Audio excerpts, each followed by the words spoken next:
Good morning, me balls. Hello, hello, hello, hello, hello, hello, hello, hello, hello, hello, hello, hello, Well, hello. hello, hello.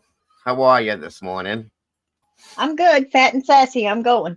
There's nothing wrong being sassy. I wouldn't say the F word, but you're sassy for sure. One of the things I love about you. It's great to have you here this morning. I hope you slept well. Hope you had a great night last night. Yeah, I And did. I slept good. It rained. Did it rain there last night?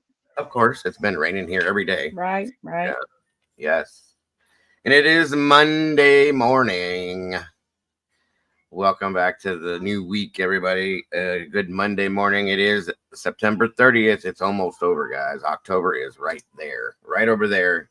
Can't quite reach it, but it's right there. So we're coming into it. My favorite month of the entire year. And then, of course, December is the next month. I love Halloween and I love Christmas. So it is almost that time. But my wife has been decorating like insane, pulling out all of our stuff for the holidays, of course. Um, and well, not the holidays, but for Halloween. Sorry. So it's that time. There's little things all over the place now. You guys saw the uh, little shop of horrors thing from the other day. She pulled another one out last night. This thing actually gives me the creeps, folks, especially when it starts doing its thing.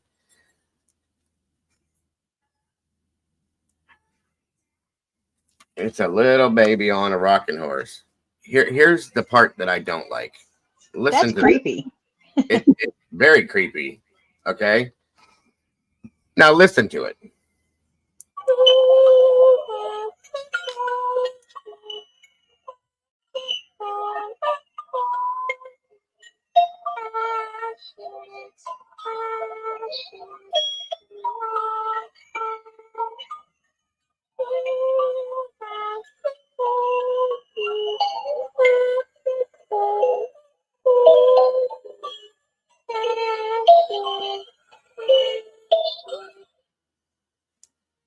Mm-mm, mm-mm, mm-mm. Yeah, that's all fun until it goes walking across your floor. I told her, I said, listen, we're going to be sitting here watching a horror movie one night because that's what we do in October constantly. And I said, that thing's going to step up off of that little rocking horse and start walking across the room. And I'm telling you right now, you better follow me when I run out the flipping door and throw a match in that house because I'm done. Just telling you. No way in hell. And that thing has a tendency to go off on its own sometimes. Nope.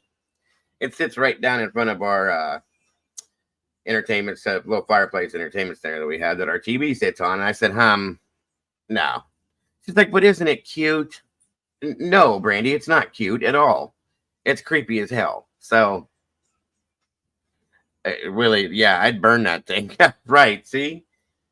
She has a tendency, guys. We got stuff like this everywhere. We have an animatronic werewolf that like scares the hell out of me. It was sitting on our porch last year. She moved it out to the yard, thank God, because I'd be sitting on the porch smoking a cigarette or something, and a, a, the cat would walk by, and this thing would jump out at you and make the noise, and I about shit myself every time. She loves her stuff. I'm telling you, her mom and her for years have been collecting all these little animatronic mechanical decorations for Halloween. It looks cool, yes, but when you're not prepared for these things and you're just like off in your own land, another world thinking about different things, and one of these things goes off, nope, it is not for the faint of heart. So just saying, that would be cool. Speaking of, let's see who we got here today so far. Good morning, everybody. Thank you for joining. And again, guys, please make sure to hit the like button when you come through the door so we can get this up and out. I forgot to set this up over here. Hold on a minute. And I hope you guys have a full cup to wake up with. I know I do. Oh, it is set up there. Hold on a minute. And how was Mr. Preston this morning, Miss Doodle? Oh, he's good. He likes mornings. He's a morning kid, and I am just, but he does great. Awesome. Awesome. Good to hear. Make sure you tell him I said hey when you see him. Give him a high five for me. I'm sure he'll enjoy that. You had your coffee 4 hours ago. Well, excuse me, Miss Paula. Sorry. I have my coffee all day, so it doesn't matter. It is what it is. I'll have it then, and I'll have it now. I'm trying to go a little bit later because I had a couple people email me saying that they're not out of bed yet. Okay, so it should be 10:30 for a lot of you guys at this point that were sending me those messages. I think should be good enough. I hope. And I'm just thinking if I would have went at 9 my time, you guys would have been like 6, 7, some of you, and I guess nobody would have been here. So that's probably why some people weren't showing up, I guess. It is what it is, but it is what it is. So let's try this out and see how this works time-wise. Again, good to see you, Mr. Willard. Thank you for joining us, Miss Paula. Good to have you here. Doodlebug, of course, sitting up here with me. Miss Paula, let me see. Walt Harris is here on time. It'll be time for the Walt and Paula show here pretty soon, guys. So just watch in the chat, you'll see. Let me see. Mama Duck, welcome back and good morning to you. Mocha's in the house today, guys. Good to see you. Steph, not that Steph. Don't side-eye me, Blankenship. I love saying that. It's hilarious. Welcome to you. Miss Sherry, Wisdom Speaks is in the house. Good to have you here. Jeffrey, good to see you today, Jeff. Thank you for joining us. Your son needs to rig up a wireless trigger to that baby on the horse to freak yet. No, he doesn't. It does enough for me. He does not need to do that. And don't give him any ideas, Jeff, because he would do something like that for sure. Steven's Adventure, welcome back to you. Good to see you this morning. Happy Monday to you guys too. Miss Taylor with Stitching, Bitching, and More. Thank you for joining us, Taylor. Let me see. Sunshine's in the house. Miss Shauna Marks, welcome back to you. Good to see you guys. I see a lot of meatballs in here. Of course, it's meatballs in the morning. Come on in, everybody. Get a seat, grab your coffee, and let's wake up together and talk about what's going on in the world today and then some. There is one thing I do want to say before we get rolling. Something's bothered me a little bit, and I know it's drama, okay? But, oh, shoot. Hold on. Notifications again. Let me see here.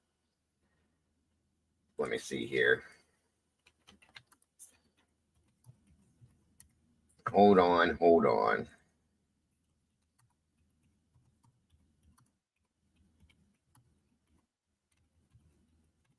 YouTube just is not doing what YouTube should be doing, in my opinion.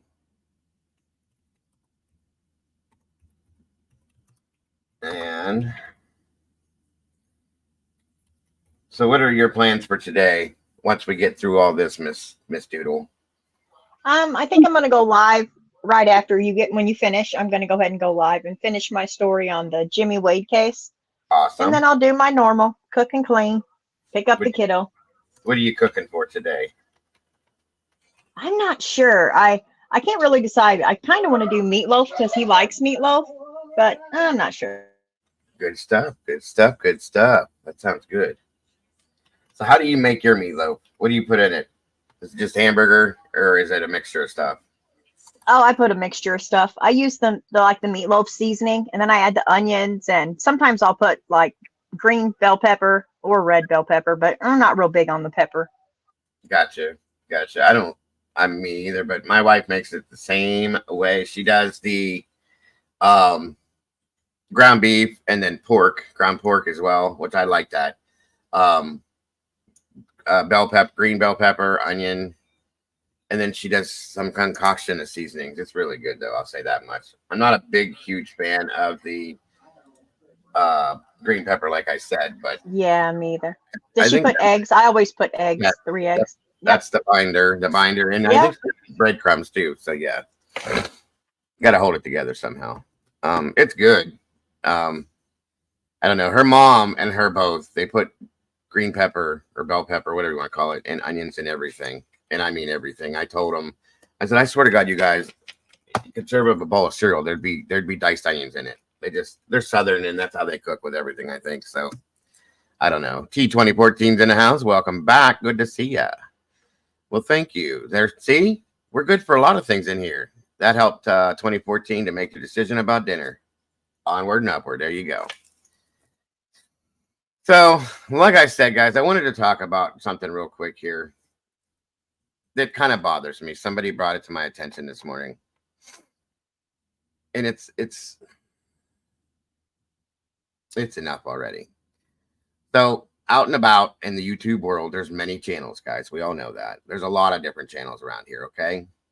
And different variations of different stuff. There's a lot of true crime stuff, a lot of true crime channels, so on and so forth.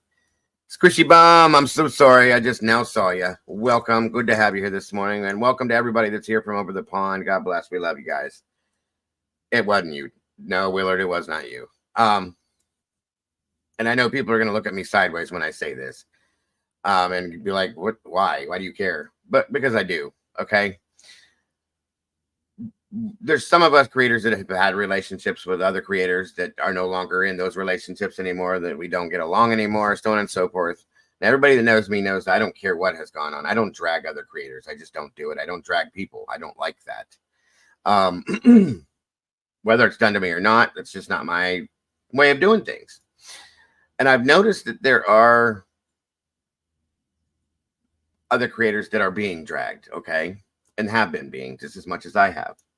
For different things, whether it's true or false, it is what it is. And if there is something that is that they're doing that's not right, okay, that's different.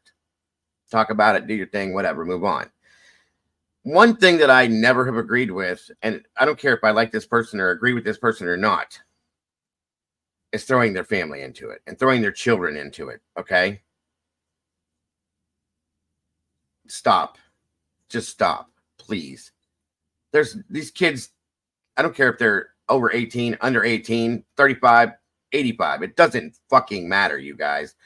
These kids didn't start these channels, okay? We did. The parents did. These kids had nothing to do with anything that we do out here. The parents do, as the creators. They didn't ask for any of this stuff. They don't need to have their names brought into any of this stuff unless that creator full-heartedly brought that child in and said, here they are. There's your target, which they don't, okay? And this is just a public service announcement from me. Leave it alone. Stop. You're not gaining anything from this. And if you are gaining something for your own personal well-being, you're a sick person. That's all I can tell you. There's a lot of creators that I disagree with, per se. There's a lot of creators that like I said, that I used to be close with, that I am no longer. I doesn't mean I think that they deserve to have something like that done. If they've done something wrong, so be it, whatever, you know. But leave their children and their families out of it. They didn't do it. They didn't ask for it. And it's disgusting. And I'm just tired of seeing and hearing it. It's ridiculous. It's enough already. Nobody's going to give a shit what I'm saying. I know that. But I'm saying it out loud for everybody else to hear, because it really is truly enough. And it's disgusting to me. So I just wanted to say that out of the gate. Good morning, Bonnie Bailey, Mama Duck. And of course, Walt. Well, thank you, Willie. I appreciate that, brother. Because it's a problem, folks. I've seen it time and time and time again. When you go at somebody and it doesn't seem to bother them, they don't respond, they don't say anything. Well, okay, I'll get you. Since you're not going to respond to me or you're not going to get mad, I'll throw your child in there. And put something else is the doxing. I mean, these are people that have children. These children go to school. Kids are mean to one another. Kids are little asses. I mean, they are so mean to one another. And then you put YouTube in the middle of that. Yes, it can cause more drama, but it can also cause more pain to these children. And doxing them, I mean, some of these creators have kids that are driving. You know, they're teenagers. They're on their way to school. That's not safe. Come on. Nope. No, it is not. And there are, believe it or not, you guys, there are kids in high school that have listened to our shows, okay? Because they know who the parents are. They know who the creators are because of their parents, okay? It's not cool. It's not. Leave these kids out of this shit. Stop doxing people. Stop putting their information out there. Why does somebody need to know our addresses and our information? For what? That's how people get hurt, folks. It really is. Because I'm going to tell you right now, there's a lot of people out there that feel the same way I do. And I know Doodle will agree with this. If you come knocking on somebody's door that you don't know, because we don't know each other like that in a lot of ways. I mean, I know a lot of the people in here, but other people, you don't know them. If you get somebody's address and they come to your front door, they don't know what's going to happen when that front door opens. Somebody feels threatened. What typically can happen, Doodle? We all know that. That can lead to, oh my God. I mean, right. And you gotta think about it. I don't care who you are, you're gonna defend your child. And if you think your child's safety is the issue here, somebody's gonna get hurt. And it's just not worth it. It's not worth it because you don't like their channel. Come on, grow up. Thank you. Thank you. That's exactly it. And whether it's that, whether it's jealousy of other channels, so on and so forth, I don't care what it is. Stop. That's exactly like what Willie just said. And I'm the same damn way. If I feel like my family's threatened or my child's threatened, I'm not going to sit here and be Mr. Soft Serve like I call myself. That's a different story. Our families are our life, okay? Heart and soul. This is a flipping hobby for most people. It's not real life, folks. And people that are bringing this to real life, you need to get a hold of yourself. Well, they really need to check themselves, because how can you watch a channel of a missing child and worry about that child, but yet not worry about the creator's child? If you're going to come out here and you're going to talk about missing children, then you have to at least love children. You know, come on, you can't be fake. All children, every one of them, and it's going to affect them. And when the children start getting hurt over this, it's so not worth it. It's just not. It's really not at all. No, I agree with that. And it's not a good thing, folks. So, like, come on, people need to grow up. Like I said, we are mostly all adults in here between the ages of mostly 35 to 75 years old. And everybody in that range should know better at this point in their life than to do stupid shit like this. People have children, grandchildren, nephews, nieces, sons and daughters that are all involved in their lives. And when they get affected by what goes on in here, nope. I'm just telling you, it's not cool and it needs to stop. And there are channels out there for that. If they want to do that, there's plenty of channels that love that stuff. Yep. But not a missing kids case. You know, that's just, it's not right. Yep. That's absolute fact. That is absolute fact. All right, Walt, stop singing songs in here. I see where you're at. Just Debbie, welcome to you. But yes, and Kelly Bird, welcome. Absolutely, Doodle. I mean, I came in here as a hobby initially, and I questioned, will I allow people to know my real life? And then I thought about it. Like, I don't want to be fake. I want to be who I am here and there. So everybody knows my family, and that's my doing. And I'm okay with that because there's nothing about it to hide. I never expected that there would be things that could come out. Nothing has happened to me. I'm not saying this about me. So for anybody that's wondering, I've seen other creators. And this again, it's happened to a creator that I no longer get along with per se. Okay.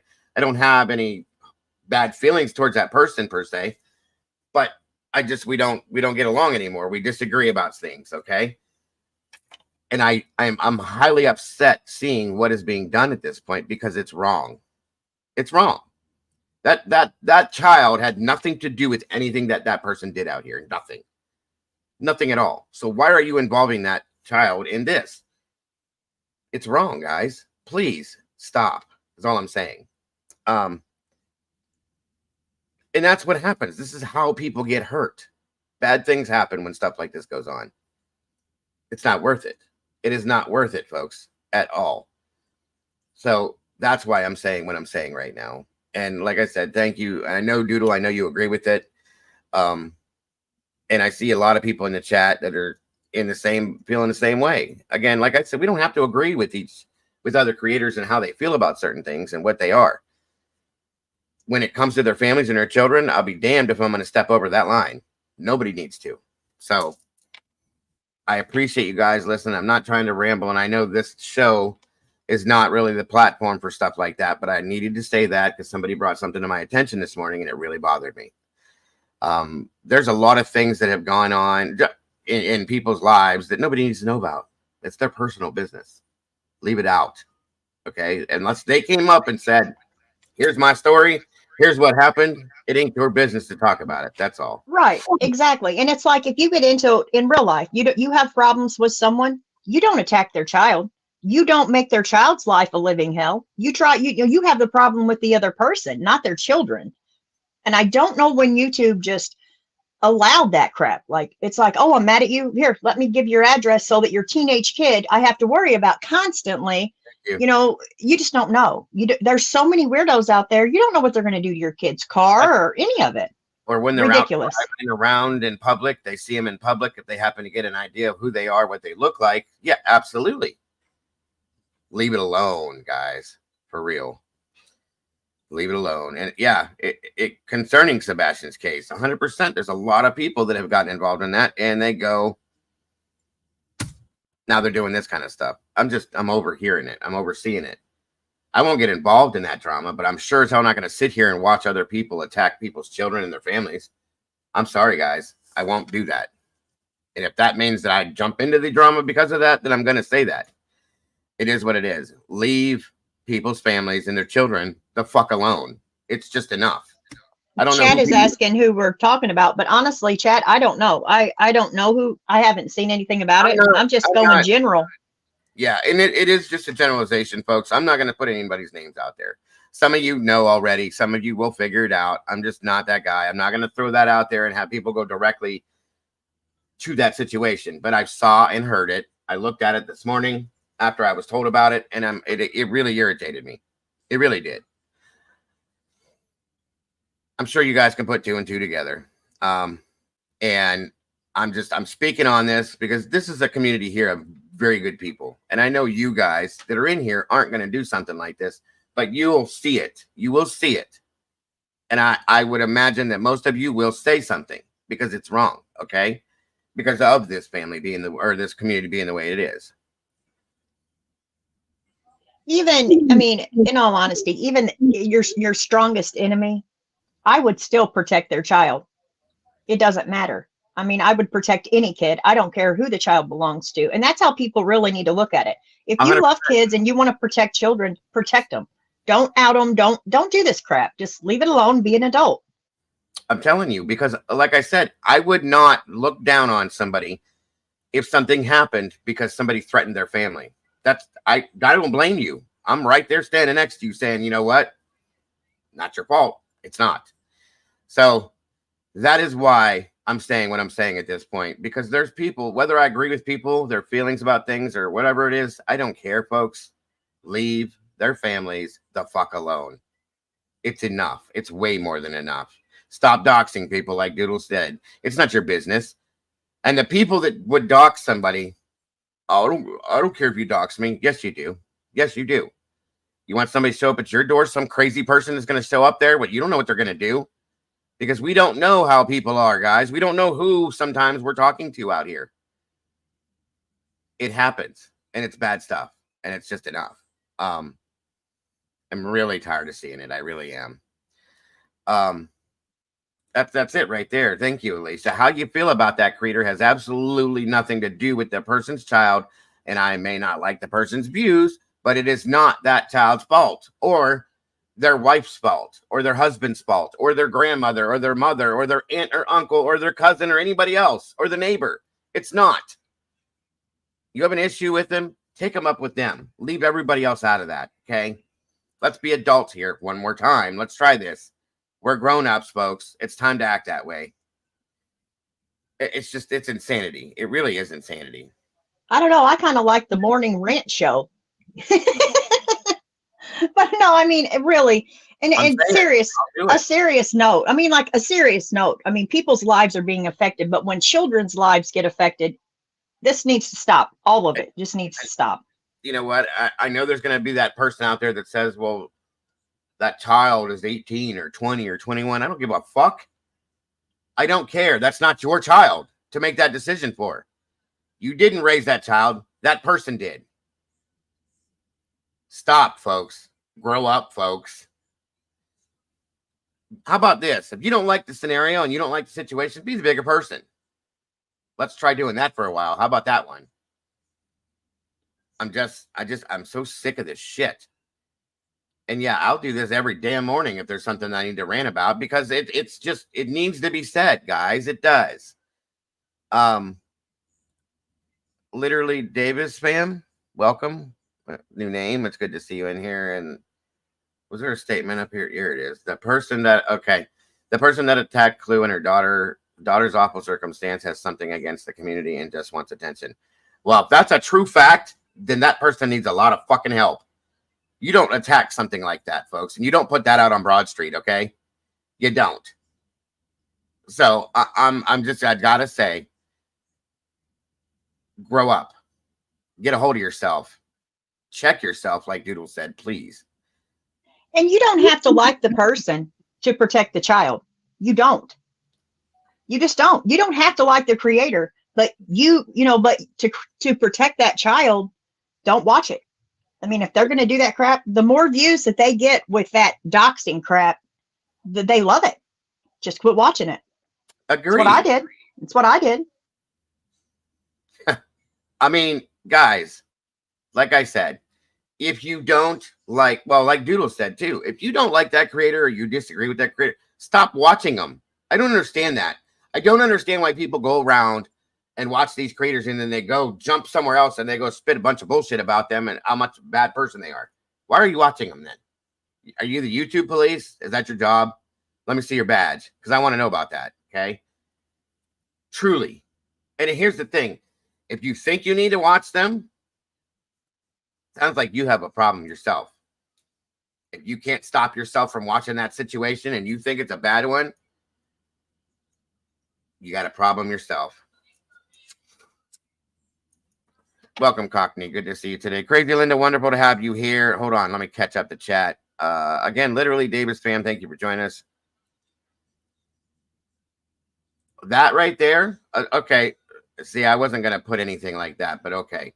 I'll tell you right now, I'm not a fan of Clue, but I support her 100% against this piece of shit. I support anyone, I don't care who it is, that is doing something like that to somebody else, okay?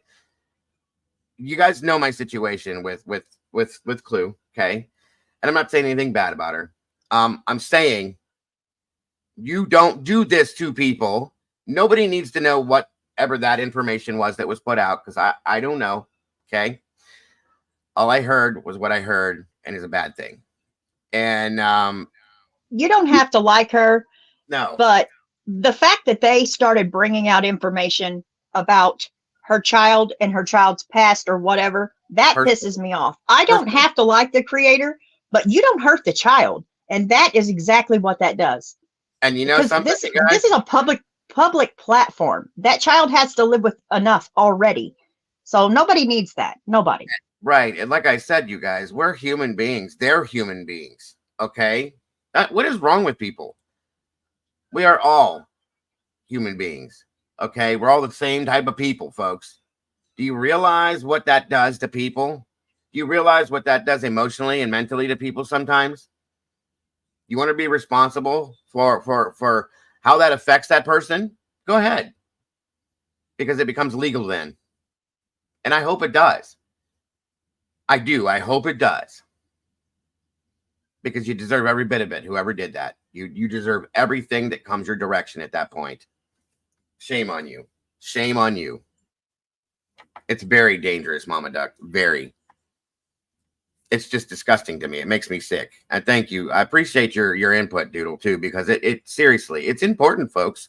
That's why I'm speaking on it now.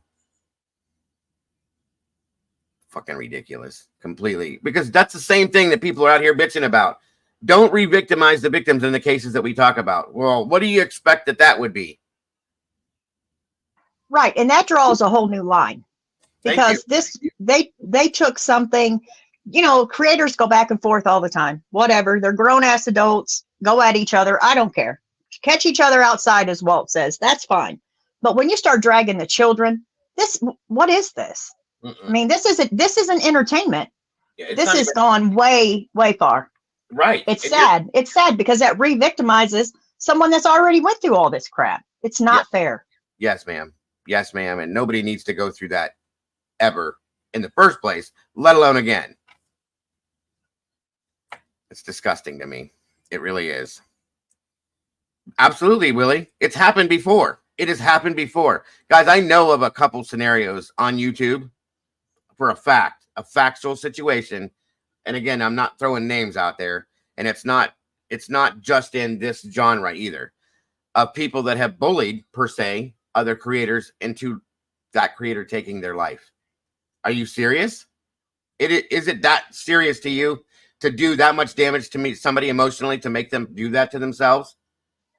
You know how I stand on that, because Yes, you I can do. push somebody, you can push someone, but when you push them too far, you've got to live with that. And I hope that these people can. I couldn't. There's no way. I wouldn't. Even my worst enemy, I don't talk to them. I think they're non-existent. But if their child needed help, I'd be the first one there. Absolutely. Same It's here. just how it works. It's adulting. It's having some couth. And humanity has gone to nothing. I just Yes, can't ma'am. believe this. Yes, ma'am. It has. And I'm telling you, again, I'm not trying to preach to anybody here. I'm not trying to be Pastor Joe. Okay. I'm telling you, I am saying this though. Okay. Imagine if it was you going through it, how you would feel. Whether you like somebody, disagree with somebody's, the way they feel about certain things, whatever it is, I don't care. You don't bring that into anything, okay? You're a disgusting person if that's where you go in your mind. And you think it's okay and you support it. You support the person that's doing it. Bye. You need to go stand in the corner with that person and let yourself be grouped with those people, because that's who you are. It's disgusting to me. It's disgusting. Who bullies somebody? What adults? Our children have enough of that we deal with on our own. You're going to turn around and do it to somebody else as an adult? Not to mention safety. I mean, it's not safe to go out. Excuse me. It's not even safe to go to the grocery store without noticing everyone in the parking lot. And then you have this come up. Then what do? You try to protect your children no matter what. In situations like this, that's got to be nerve-wracking. I don't care how strong you are. That's hard on a parent. Constant worry. I mean, no. And it's uncalled for. For No. what? Views? Nice. That's that important to you, right? Literally, Davis Pham says, I have to go, but thank you for being so nice to me while I'm here. I know we are from opposite parts of the game. It doesn't matter, Davis. It doesn't. Okay, we're all people. I've always said this. We're all the same brothers and sisters under the same God, guys. God did not, and again, I'm not being a preacher, but God didn't put us here to tear each other apart, folks. Okay? It's not that way. And I'm telling you, I'm sick of seeing it. So thank you, Davis. My door's open to anybody. I've said this before. As long as you don't come in here attacking the community, you're welcome in here to say whatever you need to say anytime. So thank you for stopping. Definitely. Yes, ma'am. Go ahead. I like that it can be both sides. I mean, nobody is absolutely hating on anyone. No. But when the children get hurt, it just really gets to me. And I can go on for days over this because it's just not fair to the child. Children have a hard enough time. Really, they do. And I'm going to tell you guys right now. It's awful. Yes, ma'am. You're absolutely right. I'm going to say right now, since Davis brought, Clue's name up into this situation, whether or not I agree or get along with Clue at this moment, I'll be the first person to go stand by her to support her behind something like this. I'm telling you right now. And if that upsets people, I'm sorry. That's who I am as a person. And that's never going to change. I don't care. And Detective John, I would do that for. T-Rev, I would do that for. Calm down, Walt. If that was what was happening, okay? These are people that I don't get along with on a normal basis. But if somebody's going at them and attacking their families in that sense, I'll be damned if I'm going to stand here and watch it and not say something. It's just not going to happen. Right. And I don't have a side. I'm always just neutral to everything. But I don't think anybody should pick a side. It's not about sides. It's just not. It's about a missing child. And we have forgotten that. We have all forgotten that. It's somewhere along this little journey. We have forgotten the most important part, Sebastian. In that case, yes, absolutely. In any case that we talk about, it has to stay focused on that. None of this has anything to do with that child. Okay? As it hasn't for months, which is why I don't talk about that case unless I have to talk about that case to bring his name back out there again. The rest of this, get over yourself, okay? Grow up. If you need views that bad, Go to OnlyFans. Do something like that. But you don't need to do this here. You don't need to bring people's families into this. I'm so tired of this shit, guys. I really am. I really, really am. It's insane to me. It really is. Anyway, I'm again, my apologies for ranting this morning, but I'm fed up with seeing and hearing this stuff. I really am, guys. I can't understand why people have nothing better to do than try to destroy people in their lives. I just don't get it. It breaks my heart. Okay. Like Doodle said a little bit ago, I have no faith in humanity anymore. Every now and again, there's a little glimmer of hope that pops up. The hero guy, I call him, from the storm that saved that woman from the car. We need so much more of that. Okay. We need to have people that will stand for others in the right things and for the right reasons, folks. Not for stupid shit. Okay. It's just insane to me anymore. So anyway, that is why I did this morning. My apologies to anybody that may have left or didn't want to hear this. I'm sorry, but I'm not sorry for saying what I said. And I will stand by that day after day, after day, after day. If I continue to see it, I will be that person that will stand with that person. Whether I get along with them or not, at that moment, I'm going to stand up and say something, folks. And that's just it. End of story. So anyway, thank you, Doodle, for supporting me with this as well. Again, if you're probably already gone, but Davis fam, I appreciate your input on this as well. Oh, you're welcome. I just, anything to protect a child. That's just how I look at it. Anything that will protect a kid, I'm for. And again, I don't care if this child's 18, 19, 20, 21, 30 years old. That's still somebody's child. That's not your right, your business. Don't do it. That's all I'm saying. Don't do it. Anyway, again, thank you guys. I did too. I absolutely, Willie. I stood up for him at one point too. I can't stand him, but I stood up for him when it came to things being done that were not, that went over the line. Okay. And that's anybody at all.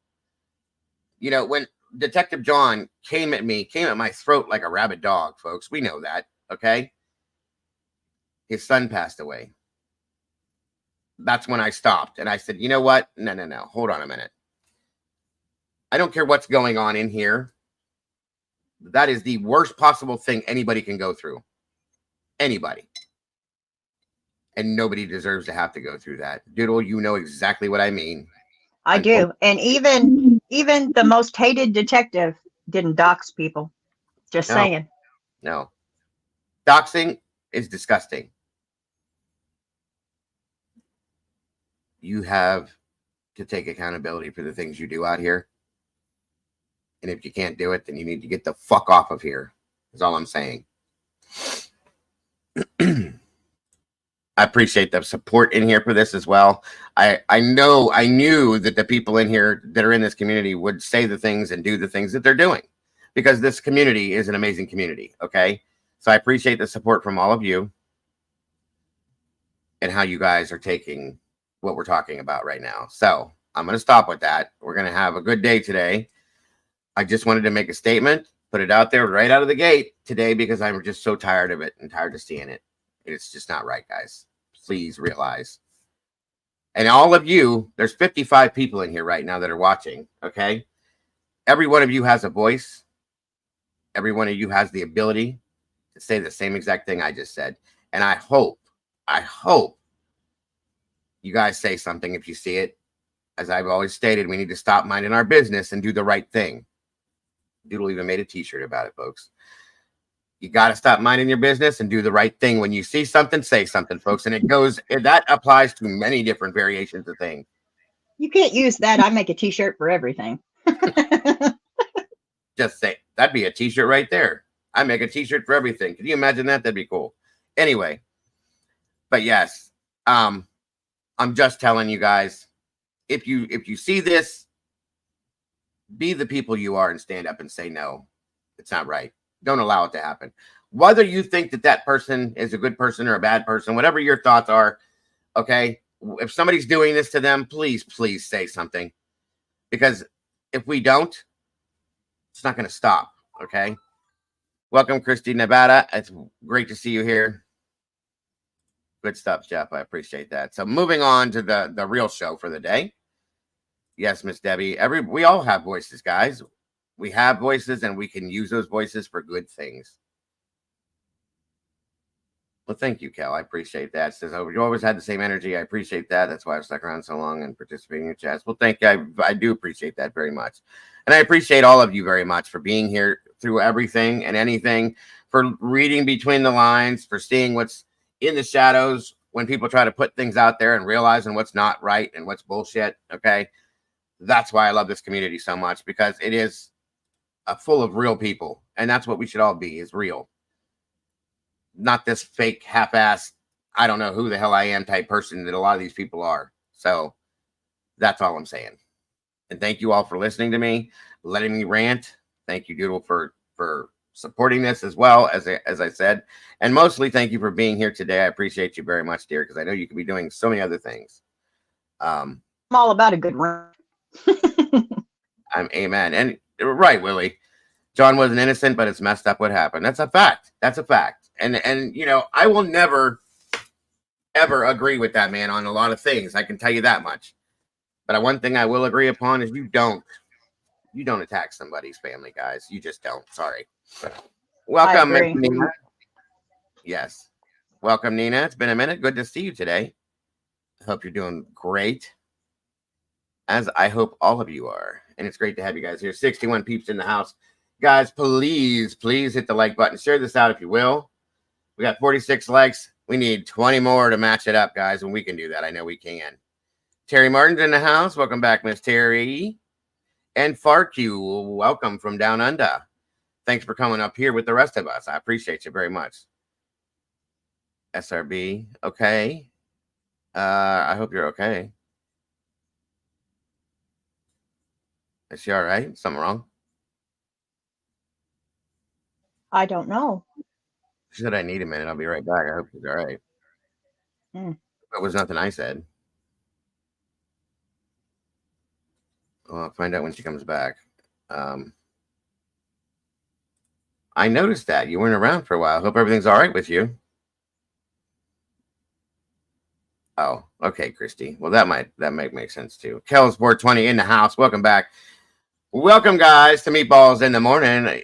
I'm so happy to have you guys here to wake up with Doodle and me. Unfortunately, Stacy, welcome, by the way. Yes, he passed away. I don't know the circumstances, and it's not my business to know. But I did know that much, and it's a very sad thing. Regardless of what's gone on, I sent prayers and thoughts to him repeatedly because of that. That's never acceptable. It's never acceptable to use that to go to attack somebody with, ever. So anybody that didn't know that, if you would, keep his family in your thoughts and prayers, please do. That's a horrific thing. Nobody ever should have to endure something like that, guys. Nobody. Our children are our life, okay? And we should never have to bury our children. That just doesn't work that way, guys. And anybody that goes through that, I am so sorry. I really don't know, Stacy, what happened. I just know that it happened. Like I said, it wasn't my business to get in there and ask. That's private. That's what I'm saying. It's like things like that are people's private business. They don't need to be put out here. So I appreciate everybody that, has supported that as well and respects that too. You know what I mean? It's just unbelievable that people can do these things to each other. I don't get it. I just don't. I'm glad I got that off my chest. That stuff really bothers me. It was a while back, JC. I think it was about. Are you taking off, Stephen? Thank you, sir, for joining us. I appreciate you very much. I hope I didn't send you off by what I did. I just needed to voice that, guys. And like I said, I'm a very passionate person when I have a strong feeling about something, and I cannot just sit on my feelings. I have to open my mouth and throw it out at the whole world when I have a strong feeling about something, as you all know. Maybe that's a downfall, but it is who I am. And if people decide that they don't want to be around me because of it, I completely understand that, okay? But that's never going to change. I'm always going to be that person. Um, Absolutely, Kels. I wish it could be that way. That would be the perfect world, hon. But unfortunately, there's a lot of people that have differences of opinions and feelings on different things, and they're very strong. They feel very strong about it. But you got to be able to draw lines and know your boundaries, folks. That's all I'm saying. Natalie, good to see you. It's been a minute. Good to see you here. Says, hi, I don't know what's going on, but I've always supported you. The true crime community has become so toxic. It has. It's gone so far away from true crime too. That's another problem with it. And we know this. It is, Stacy. I agree. Doodle knows this. She can say this too. Like this, when we first came into this genre, when I did about 2 years ago, I loved it. I really did. I loved the way that everybody took things and broke them down and worked together to do this, that, and everything else. This genre, this community, this platform, not this community in general, but the platform in general, it's gone so far away from true crime, guys. It's hard. I've been trying to pull it back, okay, doing what I can just on this channel to keep covering like crime and stuff like that, to keep drama out of this stuff, but nobody wants it, guys. That's the sad part. There is a community for drama. That's where the drama should be, not over here. Okay. That's all I'm saying. So, I think that's going to do it with that. Everybody have a great day. It was great seeing you. We'll see you later. Bye-bye. I'm just kidding. Just kidding. You're silly. I agree, Christy. I haven't listen. I scan through YouTube when I get bored and when I'm not doing anything and look at different channels and different stuff, you know, just because I'm curious.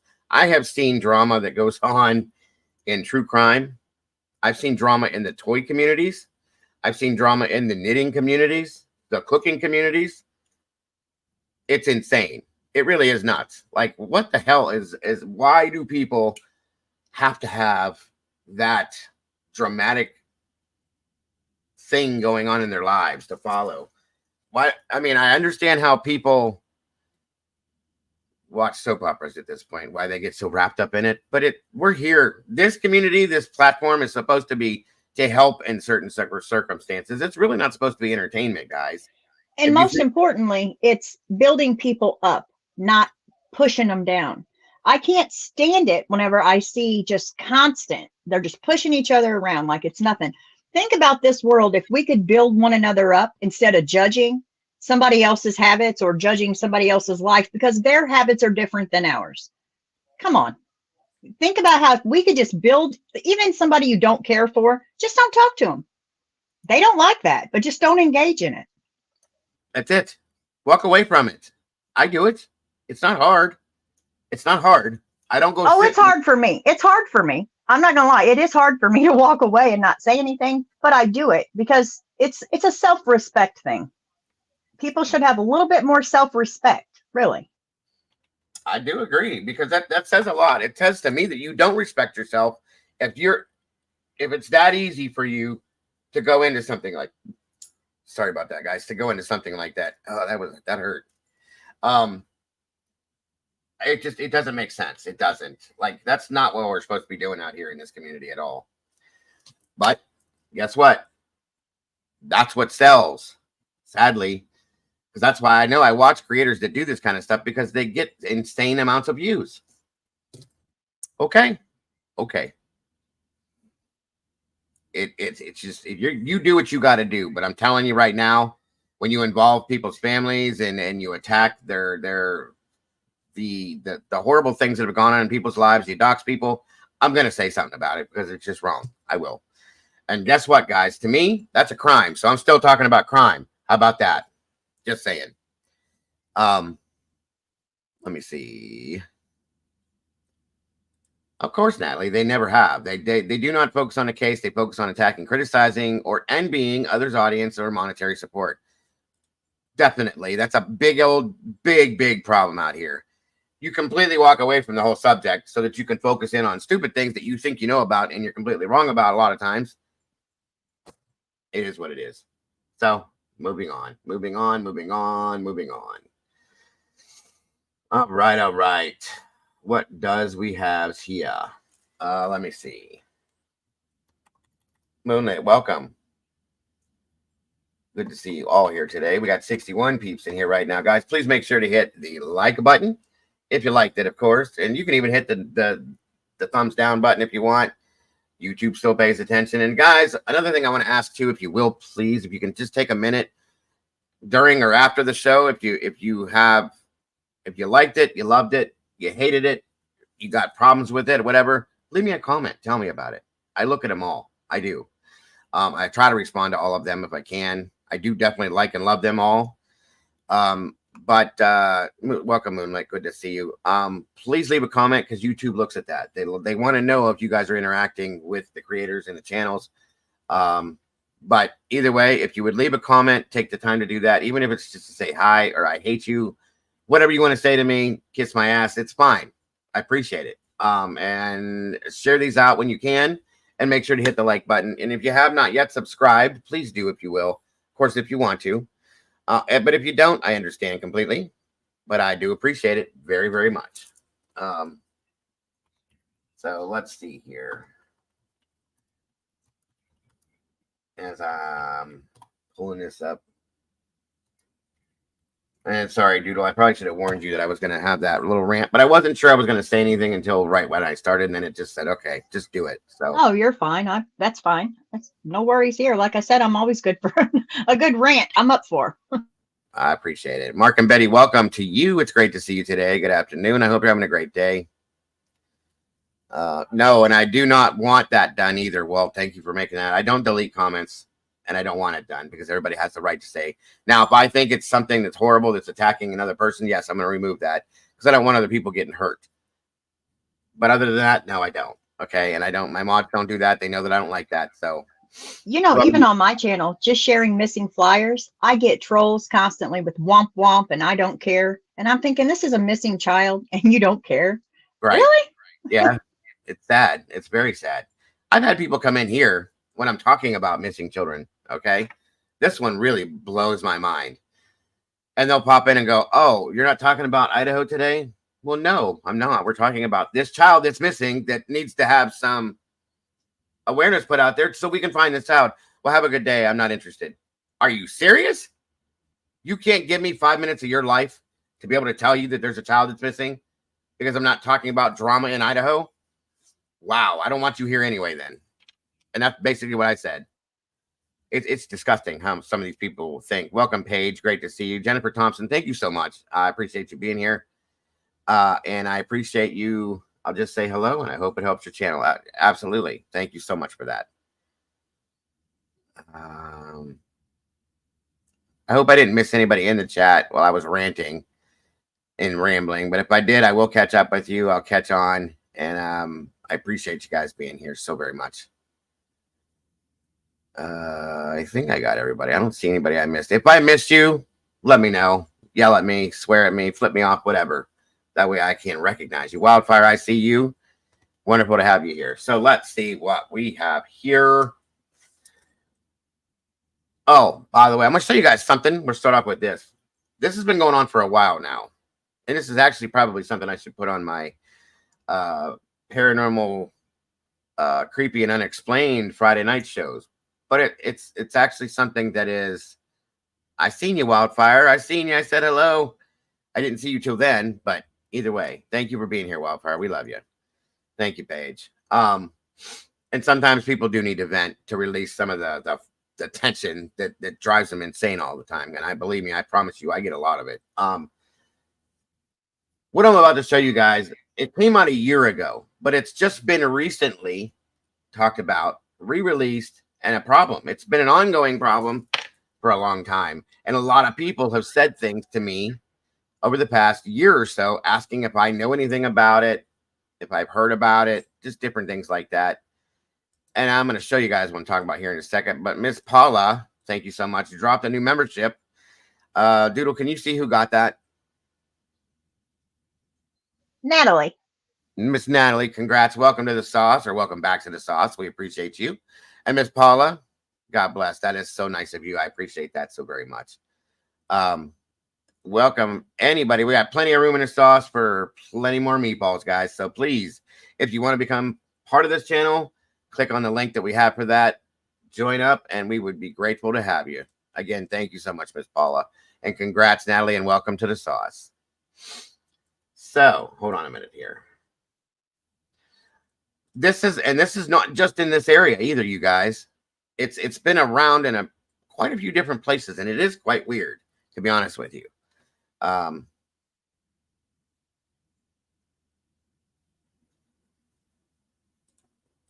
right. Kaboom, kabing, kabang. Here we go. Sound heard through parts of Fort Greene, Brooklyn has been driving some people, we are told, crazy. Yeah. Mysterious sound heard through parts of Fort Greene, Brooklyn has been driving some people, we are told, crazy. Yeah, it's maddening, it's unsettling, and it's also just this mystery because nobody seems to know what is causing this strange humming sound. CBS 2's Kevin Rincon gives us a listen. It's profoundly annoying. As you hear the noise, it's hard to make out what it is. It sounds like somebody putting their finger on a glass cup and running it around the top of the cup. It sounds very much like a resonance, a harmonic resonance, like if you can picture someone rubbing the top of a crystal glass or a tuning fork. What does this sound? Mo Hussein, he took video walking home one night. He's noticed the sound for over a year. I liken it to like some sort of alien invasion. As you're walking around, even in the middle of the night, you hear this hum off in the background and you wonder what could that be? You know, I thought about that. And they're only landing in the middle of the night. For Adrena Banks, her theory, it's construction related, but admits it could be anything. It's just this consistent humming that doesn't seem to go away and goes on for hours. It's so piercing that it keeps you up. Neighbors called 311, but when the city's Department of Environmental Protection showed up, the sound had stopped. We reached out to the DEP several times on Thursday, and they now say they plan to return to try and find the source of the nuisance. As soon as you think, okay, well, now I've gotten used to it, now I'm ready to live my life with this noise, then it goes away. You're like, oh, that's great. And then it comes back. And the timing of it makes me sort of believe that, at times anyway, makes me sort of believe that there's some sort of equipment being run and they sort of try to turn it off and on in ways that don't disrupt people. Some residents, they've turned to online forums to mark when the noise starts and stops, but tracking it isn't easy. Like bass notes they disperse easily, but they're hard to pinpoint. And this sound has that quality of like, ooh, that's really hard to locate. It's not just loss of sleep or an inconvenience. There are plenty of people here concerned that this could have larger psychological impacts, which is why they're hoping speaking out could help bring them some peace and quiet. In Fort Greene, Kevin Rincon, CBS 2 News. Pretty wild stuff, isn't it, guys? By the way, welcome. I love your name. Dang it, Nancy. And I appreciate that. It says, thank you. You keep it real and interesting, touching on all subjects. Some of the others remind me of drug addicts chasing that high. In some senses, sure. Give me 1 second, Doodle, if you don't mind. Let me catch this call. It's Mrs. Dago. Okay. Yeah, I bet the animals are going crazy with that sound. Moonlight's right. My dog would absolutely be barking the whole time. I can imagine. I'm sure it gets, oh, wow. Think about all the dogs barking. Dang.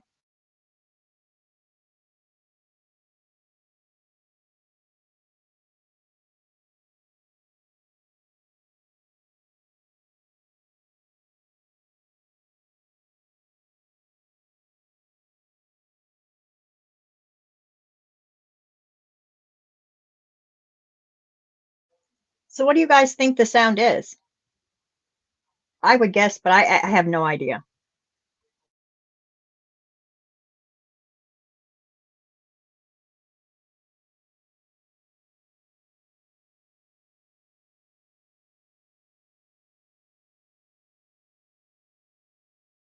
Good morning, Terry Martin.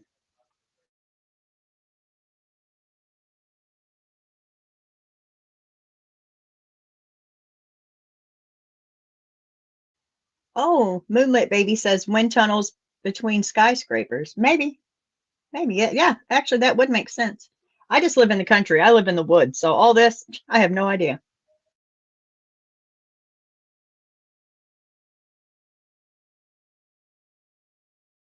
Good morning, Victoria.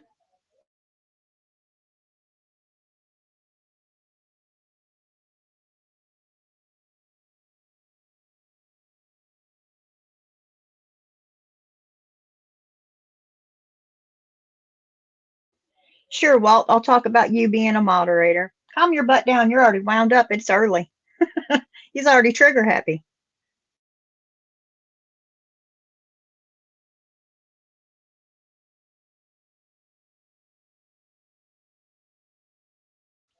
Paige, that's odd you say that because Dago says he feels a vibration out of nowhere.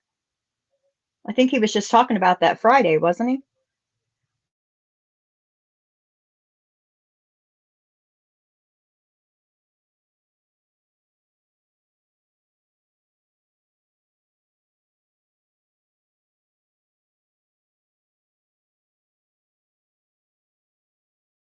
Well, you're doing a good job as a moderator. You really are. I'm impressed. I'll admit it.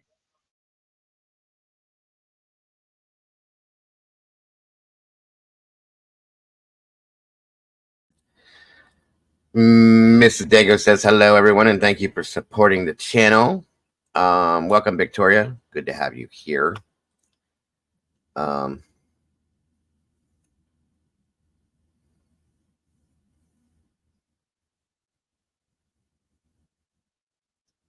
me see here.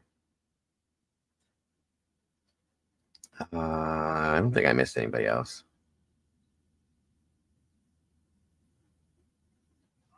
Terry Martin popped in and Victoria. I saw Miss Terry, Victoria there. All right. All right. Got you. All right, guys, we'll move on. Let me clarify something too, guys. I think about things after I say things sometimes. I don't want anybody here to take me the wrong way. I'm not, with that whole rant thing, I'm not saying that I'm going to be friends with Clue or become one of her supporters or anything like that. I was using that situation as an example. Anybody that attacks somebody that way, I'm not going to sit back and just watch it happen, is all I'm saying. You know what I mean? But nothing has changed with me in that situation. That's all I'm saying, guys. Don't take what I said the wrong way, please. Anybody. Right. And for me, like, I didn't even know who we were talking about, but I didn't have to know because if a child is involved, I just worry so much for the child because adults can take care of themselves. Yeah, that's it right there. That's really all it was, guys. It would be anybody, but you know, that person came in and brought that name in. That's why I mentioned it. So that's all. But please don't take me the wrong way. I'm still in the same position I have been. That's not changing. But I'm not going to sit and let a bunch of people attack somebody's child, period. That's all I'm saying. I just didn't want that confused. So again, we have, with what we just heard, okay, this is, oh, wait a minute. Hold on. Sorry, I clicked the wrong.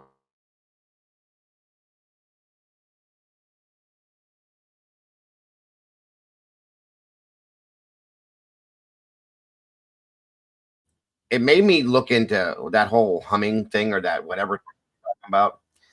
I don't know. A lot of people have come to me along with that and asked me about these other things. Ray Baltic, welcome. Good to see you as well. Has anybody ever heard the trumpets in the sky thing? Anybody? From the Bible?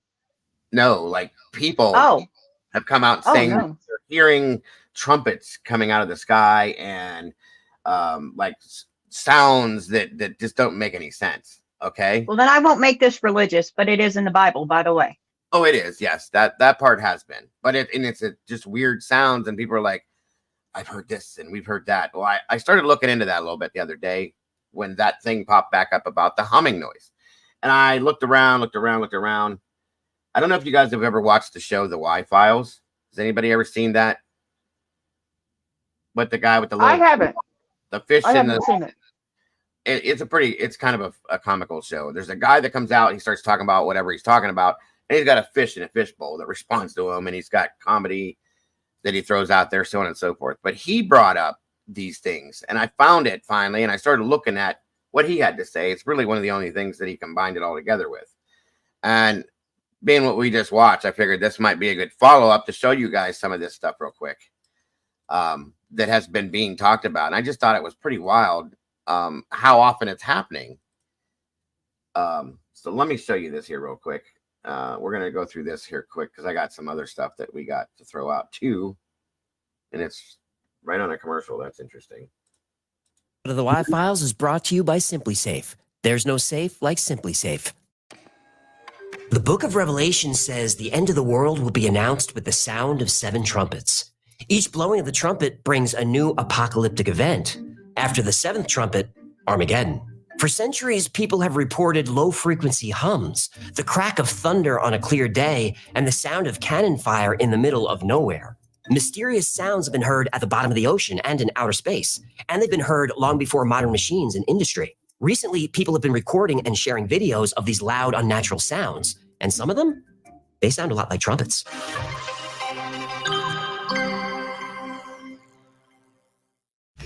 No, I'm sorry, Mrs. McGillicuddy, that box was probably meant for my house. Yeah. No, I didn't order a case of champagne. It was probably... Yeah, human. Thank goodness you're there. Give me a minute. I'll come get it. Let me guess. It's an emergency. Stop with the sarcasm. This is an emergency.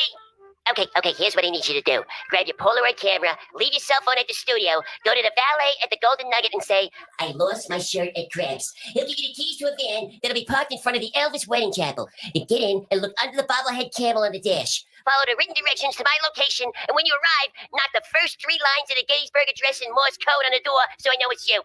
Yeah, but I never lost my shirt in craps. That's all you heard? I'm in real trouble over here. Okay, what's going on? Look, you know I enjoy hosting the Y-Files, but I think my immense fame has one tiny drawback. I have a stalker. I'm sure that you don't have a stalker. And hang on, you don't host the Y-Files. I host the Y-Files. Yeah, whatever you gotta tell yourself to sleep at night, pal. And I absolutely do. This weirdo in a van keeps showing up at my house. Really? Hold on. Sorry.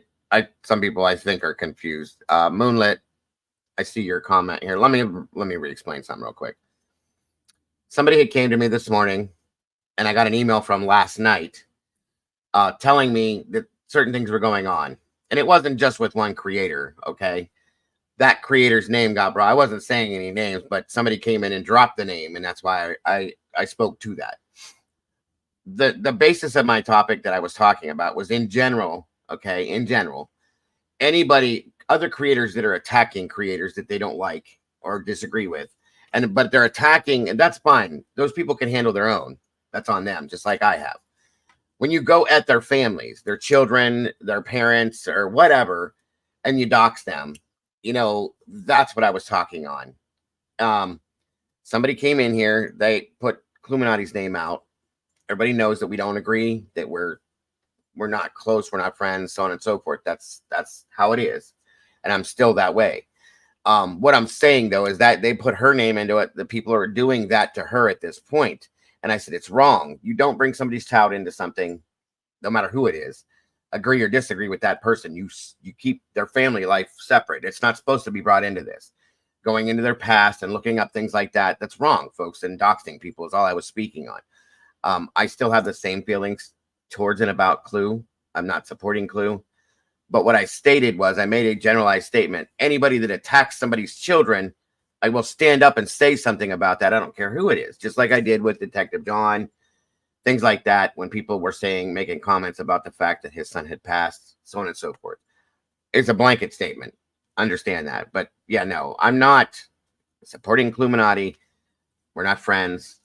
None of that kind of stuff. But I will stand here and say, if you're attacking that person's child or their family and doxing this and that, stop doing it. It's wrong. That's all I was trying to say. So I'm sorry, Moonlit, you came in after the fact, and I just don't want anybody being confused about what I was saying. That's all. I appreciate you being here, by the way, again. And I just wanted to clarify that so that everybody understands everything. That's all. Thank you for no, Moonlight. That's perfectly fine. I don't ever want anybody to be confused in here, okay? On things that I stand on or how I feel about things or any of that. That's understandable. I will stop everything I'm doing to explain myself so that people do understand, because sometimes if you don't, it causes more problems, and I don't need that. We don't want that with anybody. So that's all. But thank you, Moonlit, for asking the question. I completely understand. So sorry to interrupt, and let's move on with this goofy little fish here. That is a little scary. He keeps leaving me boxes full of gifts. I get stuff I talk about on the show, things I really want. Yesterday when I came home, there were boxes inside my bowl. Just get a security system from Simply Safe. Oh, does this abrupt shift in tone indicate it's time for today's sponsor? Well, you bet your sweet dorsal fin it does. Nancy, thank you again. I notice when Dago don't get down with the dirty people, leave. It's probably a good thing. That's true, because I don't want people like that if that's what they want. So Simply Safe is comprehensive security for the whole home. They've got sensors and cameras to protect you from break-ins, floods, fires. Yeah, but what do I do if I see someone on the cameras? He brings exactly what I want every Come on, time. get back to the topic. They must have a camera in my bowl. Oh, maybe a listening device. I mean, you sure the Bible's not talking about a jazz band? No, I'm sure. Here we go. Sorry. 7 trumpets prepared.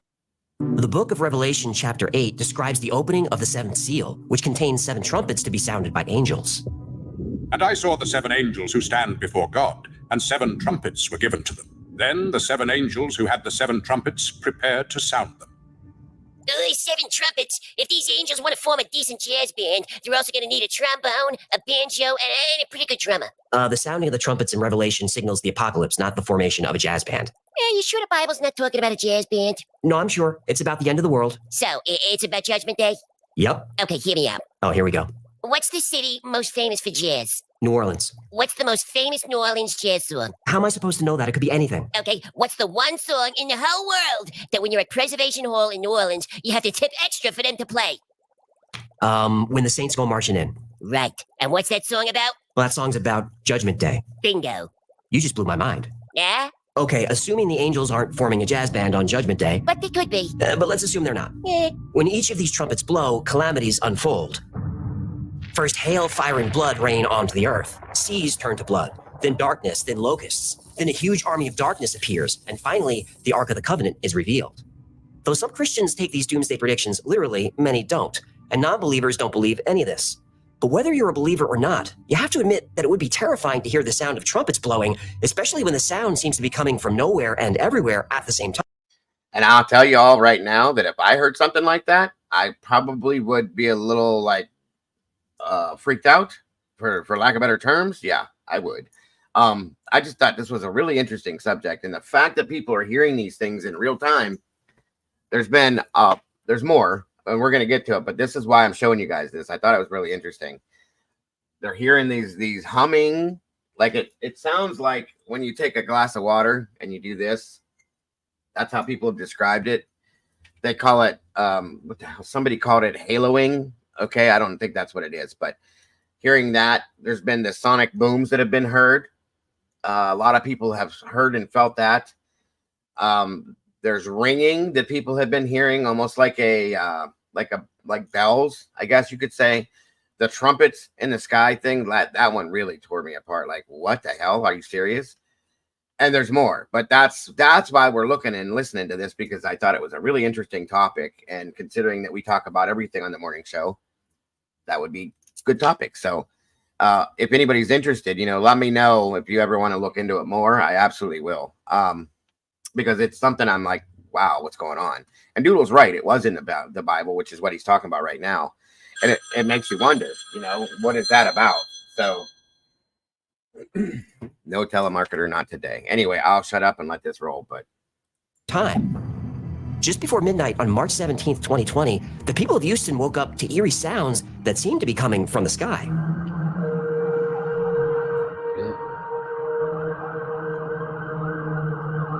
Creepy. Even creepier, it sounded like music. There's no machinery nearby or construction, so I have no idea where it's coming from. could you imagine coming outside on your porch and hearing something like that? Oh my goodness. You know me, I'm too much of knowing that's in the Bible. I would freak out. 100%. I could just, I'd get a phone call. Can you hear this? Can you hear this? This is what's happening. I could see it right now. Right. I'd be videoing it. Yeah. And that's the thing is, guys, people are catching this stuff on their phones. They're catching it on video. It's a little freaking weird. I'll be honest, but hey, you gotta be grounded, folks. You gotta hold on to the railings when you're involved in stuff like this and go, okay, let's be logical. Something like this, though, there's really no answer to something like this. Yes, Kel, that's true. That is my wife said that too. Sometimes when there's no noises going on around you, if you ever pay attention to it and it's dead still quiet, the stillness in the air has a strange sound. It is very weird. Beyond eerie, SRB. And I mean eerie as in like goosebumps and the hair standing up on the back of your neck. It's all over the place, Linda. New York has had a lot of it. Chicago. Look, we're this video here. If I'll shut my mouth and show you guys, it's in a lot of different cities because you got to think about it. When we all look up at the sky, we look at the moon or the sun. We're all looking at the same thing. I don't care where we're at. We're still looking at the same thing. So when you're hearing it and you're in different places, if you hear it, maybe because you're paying attention or you're not paying attention, sometimes it's weird to me that people will hear it in some places and some places they won't. That's what I'm saying. So, Demon, welcome. Good to see you. That's a good point. That is a good point. People need something to believe in. As people lose faith, the world gets worse. Amen to that, my friend. Amen to that. Yes, and especially in the wintertime, the snow makes noises a little different too. It does. It makes sound different. If you get snow on the ground and you got ice on things, very much agreed. Now, there's people that have taken some of these things here and they've gone into the whole, we're in a matrix theory and speculated different things about that. I've seen so much crazy shit on this, you guys. It's crazy because I look into stuff like this because it's just interesting to me. But I like talking to you guys about stuff like this too, because like I said, I like seeing people's opinions and their theories on things.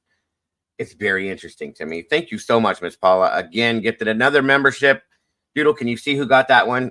Excuse me. The muffled sound. It looks like Delane Bingham. Delane Bingham? Delane Bingham. Yep.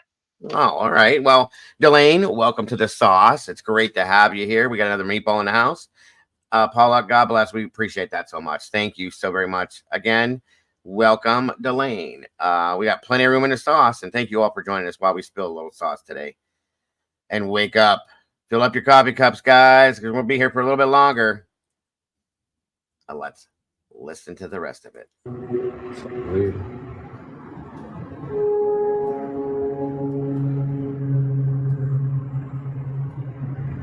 A few months later, the same sounds were heard in Argentina.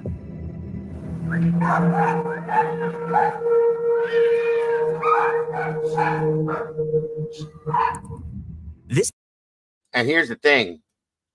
You know that it's being heard because the dogs are barking at this. Good morning, Mikey. Good to see you, brother. The dogs are reacting to it. So it's not something that is not being heard by everybody. So that's what's weird to me. You know what I'm saying? And the noises are just, they're so creepy and eerie. It's not even funny. Sound was heard all over the world. Denmark, Singapore, New Zealand, Ireland, California, really everywhere. In San Antonio, the sounds were less musical. This is scary.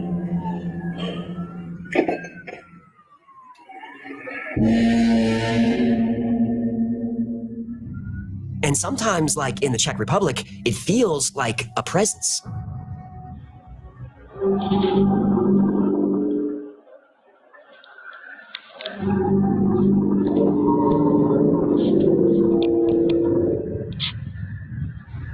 A dark, angry presence.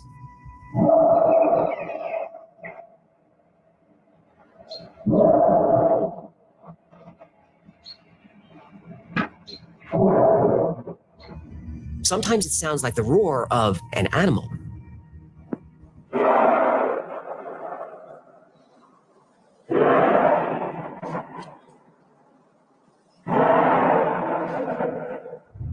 Yeah, any mention of dragons in the Bible? Yep. In Revelation, the dragon represents Satan.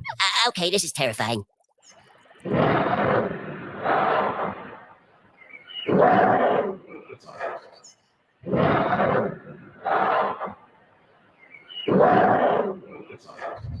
Yeah, this isn't funny anymore. It's definitely something alive. These sounds are generally known as sky trumpets, and there are a lot of theories about what they actually are. Some scientists say it's a weather event. Right here, what Mark and Betty just said, I have heard this, okay? I literally have heard this story that they were testing out 5G. It's a laughable thing, but I've heard people say this. And I'm thinking to myself, how in the hell would making sounds like this be testing 5G? It like, process. Come on, Joe, process this, right? And it didn't work. So it's so weird. I've heard so many different things about this. SRB, crossing into different dimensions. I've heard that. I've heard there's a rip in the what the hell is it called? That things are coming through from that, which goes along with the different dimensional stuff. I've heard that of course, that it's end of days. Victoria, 5G is like an internet version of internet like service, like the highest. Well, it was supposed to be the highest level of internet service, fastest you can get is 5G service. So, or not internet, but somebody help me here, like your phone service, and I guess it would be internet. There's another word I'm not hitting on that word, but that's what 5G really is. It is very strange. It's beyond strange. So that's why I'm like, let's talk about this for a minute today, guys. You know what I mean? A lot of people believe that it's quote unquote, not trying to scare anybody, but we're all adults here, that it's end of times, you know, that we're coming close to the end of the world and things like this, so on and so forth. And they put a religious overtone with it, which, okay, I get it, because like Doodle said, it is in the Bible if you read the Bible. Excuse me, I'm so sorry. And that's what I said, Linda. I don't think 5G makes any sounds either. But it's been stated that that's what it was, just as much as when the pan was happening, that they said that the pan was a distraction so that they could install 5G all over the place and mess with our minds. There is so much crazy shit out there, folks. I'm not lying. I've heard these stories. But, and that's another thing. Some people, Wildfire, thank you. I was going to say that next. Believe that only people that have true faith in religion and God, whatever, will hear these things. Okay. I don't think that's true. I think that everybody can hear these things. Animals are hearing these things. I can't see too many dogs and cats going to church, but I'm just saying they're hearing it because they're barking. Okay. And I don't know. You could make it what you want to make it. I'll just put it that way. You can believe in whatever you want to believe in, of course, but that is a fact right there. The fear of the unknown. Here we are. This is the point today with this. The fear of unknown is what makes us move. That's what makes us go. That's what turns the gears in our minds, because we do not, as people, if we don't know what something is, we don't understand something, we don't get it, we're afraid of it. That's just natural human nature, folks. It's weird, but it's true. Everybody knows that. If you don't know a situation that you walk into, per se, or you visualize and you don't know what's going on, you have a natural fear of it. Whether it's portrayed as fear, misunderstanding, not understanding, or, you know, there's words I can't think of right now because my brain goes fast in my mouth. But again, same type things. You know, so it's kind of wild to me, and it's really interesting. Miss Paula says, I've heard it was the tectonic plates rubbing together. I've heard that as well, and that does make sense. That's where I go, Paula. Thank you for saying that. I go to the most logical and most scientifically explainable way to explain things, and that right there, that's where I'm at with it. I agree with you on that. Thank you for saying that. That's kind of what I feel like, and it's people are like, but how do you know what that's going to sound like? Well, I don't, but that's what makes most sense to me. That's why I think in that sense. You know what I mean? But sky trumpets can be heard in all kinds of weather, even on clear days. Some say the sounds are geological in nature, that they come from the movement of the earth. Just have a listen to this.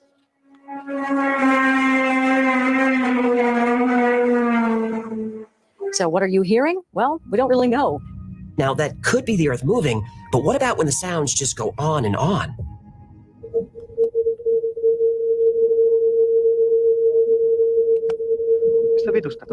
Some scientists think the sound has something to do with the Earth's magnetic field. And most people don't know this, but the aurora borealis and australis, they make sound.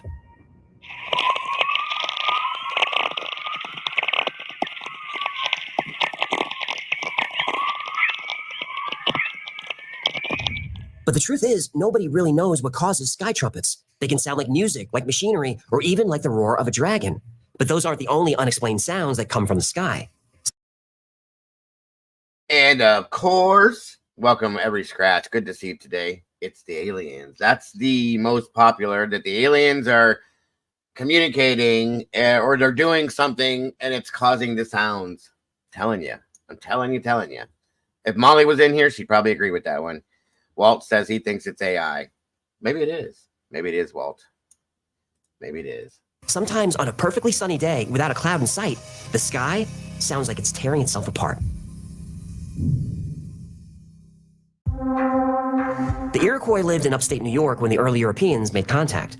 One of the first things they warned the settlers about was the strange noises that came from the sky. The Iroquois believed it was the sound of the Great Spirit continuing to create the world. In Rip Van Winkle. Now, I'm going to tell you guys something that this part of this right here was really interesting to me, because if you go back, I've watched Ancient Aliens. I've watched all these different shows like on the Travel Channel. There's a couple other ones. I know, Doodle, we've talked about it before, about Ancient Aliens and stuff like that. And they've shown, like, I'm just going to use the word hieroglyphics, old drawings and stuff on the walls where of caves and different things they found, where they show what looks like if you've ever seen a speaker, like somebody, like, how can I explain this? Jesus. What looks like a speaker and how they draw to show that there's sound coming out, or if it's muted. Well, there's been drawings shown where it looks like it's coming from the sky, and it shows it like as a sound. However you can draw a sound, folks. That's what it was described as and how it reminded me. But this is going way back, and I'm talking about like he's getting in, talking about Iroquois, Native American stuff, way back in the Mayan times and stuff like that, where they're talking about piglets in the house. Good to see you, Murky. Frequencies, thank you, Worth, every cent. So again, it goes way back to then. So describe it, if it's government testing, if it's this, if it's that, so on and so forth. Well, that wasn't going on back then because we didn't have that stuff. So you got to wonder. It's pretty wild. You know what I'm saying? Anyway, I'll let this guy talk again. Welcome, Piglet. Great to see you today. It's a moose echo. Maybe it is. Maybe it is. Just saying. While we all were in the pan, the government did come out and admit that there have been alien. Oh, of course they did, because people were talking about it too much. At some point, they've got to say something. You know what I mean? I agree with that, Linda. Winkle, which was published in 1819, author Washington Irving references thunder-like sounds in the Catskill Mountains. The Catskill Mountains had always been haunted by strange beings, that his father had once seen them in their old Dutch dresses playing at 9 pins in the hollow of the mountain, and that he himself had heard, one summer afternoon, the sound of their balls like distant peals of thunder. The unexplained booms near Seneca Lake are so commonly heard, they've got their own name, the Guns of Seneca. They've been heard since at least 1850, and they do sound like cannons firing.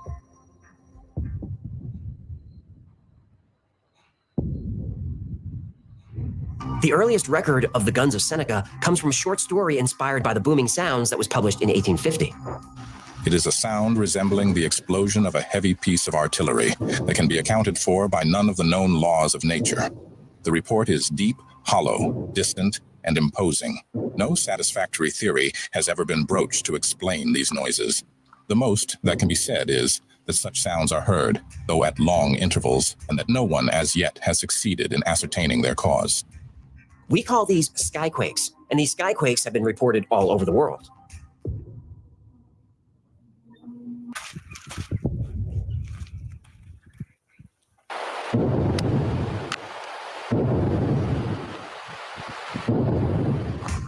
Like sky trumpets, leading theories for the cause of skyquakes are the shifting of tectonic plates, or maybe something to do with the Earth's magnetic field.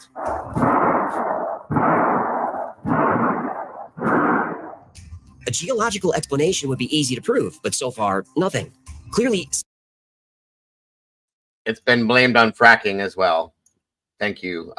It just came to my mind, but sorry for interrupting. I'm just saying that's another thing it's been blamed on. It's been blamed on oil rigs, things like that. I still am comfortable with the tectonic plate movement thing. I really like that theory personally. So something is going on because everybody in the area can hear sky trumpets and skyquakes. But there are sounds that only a small percentage of people can hear, and those people are not the lucky ones. Also, let me ask you guys, could this be something? We know what thunder sounds like. We know what lightning is. We know that storm clouds and different pressure systems, high and low, come together, and at times it causes thunder. Okay, precipitation comes from things like that, rain, thunderstorms, all that. It made me wonder, is that maybe something that's happening within the storm clouds up in the sky and so on and so forth? There's something happening with that, maybe. Watch it be something as simple as like a cell tower gaining some wind. I mean, you just never know. You just don't know. Yes, ma'am. That's a good point. That's a good point. Thank you for saying that. I like it. And that is very understandable right there. And everybody's mind, because of how we're built, goes directly to something that is a little bit out there. That's natural. You know, it's natural human nature, I think. So I'm just saying. In 1991, the residents of Taos, New Mexico were shaken out of their sleep by a strange humming sound. It was described as a low-frequency rumble, like the sound of a distant engine running. Well, more like thousands of engines.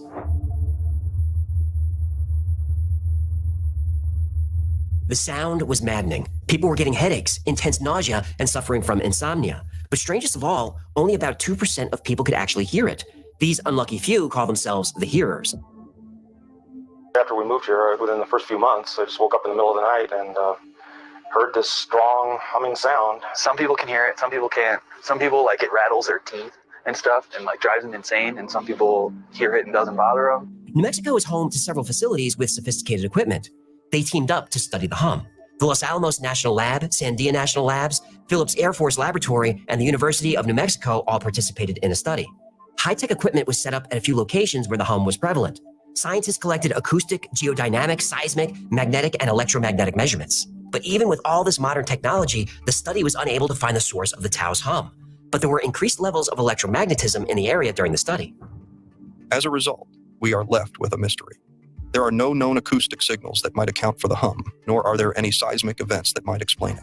There are no unusual lines at suspect frequencies in the electromagnetic spectrum recorded near Taos. And then, just like that, the hum was gone. This was a welcome relief for the people of Taos, but a few years later, a new hum appeared in Windsor, Canada. It's an unsolved mystery, keeping this neighborhood awake at night. Sounds like 50 trucks starting up when it's very loud. What is it? There are a lot of theories. Spaceships, outer space to American military installations. During a single day, 22,000 people complained about the hum. Researchers think the sound was coming from nearby Zug Island, where there's a lot of industrial activity. But there's been industry on the island for 100 years. The hum is new. And it doesn't explain why only 2% of people can hear it. And that's something interesting. 2% of all people can hear the hum, whether they can hear or not. Whoa, what? Even 2% of deaf people can hear the hum. Whoa. Hums have begun popping up all over the world on every continent. The UK, Australia, New Zealand, India, and South Africa all report hums. Sunday it was at its peak and it was vibrating. You could feel it through your body. And then it starts to die down again and then you feel it building up again. It's like the village has been cut in half. This end doesn't seem to experience anything. But from midway downwards, the further down the village you go, it seems to be more and more. Some are extra low frequency hums like in Taos, New Mexico. Other hums are higher pitched and sound like running your finger around the rim of a glass. It's profoundly annoying. As you hear the noise, it's hard to make out what it is. What does it sound? Mo Hussein, he took video walking home one night. He's noticed the sound for over a year. I liken it to like some sort of alien invasion. An interesting side note, there was one way the hearers of the hum could find relief, and you're not going to believe what worked. What? Tinfoil hats. Yahtzee! Yep, even just a thin layer of foil was enough to disrupt the sound.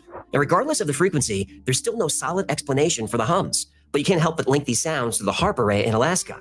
HARP is an array of antennas that are used to study the properties of the ionosphere. But it's rumored that HARP has been used for creating weather events and for creating earthquakes. Now, that's considered a fringe theory, but even the HARP project website acknowledged that experiments were conducted which used electromagnetic frequencies to fire pulsed, directed beams of energy in order to, quote, temporarily excite a limited area of the ionosphere. And these are just a few of the mysterious sounds reported on land and in the air. Things get really weird when we start listening underwater.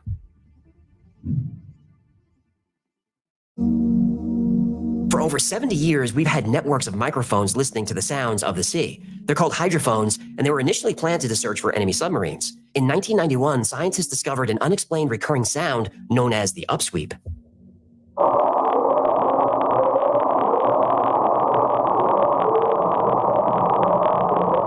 Oh, that's an underwater alien vessel.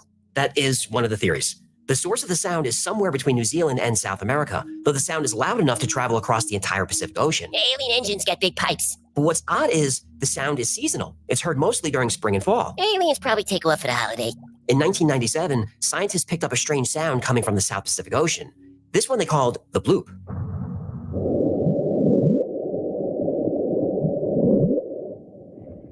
That's it? I make that sound every time one of my guppies pulls my finger. No. That was sped up 16 times. At normal speed, it sounds very different.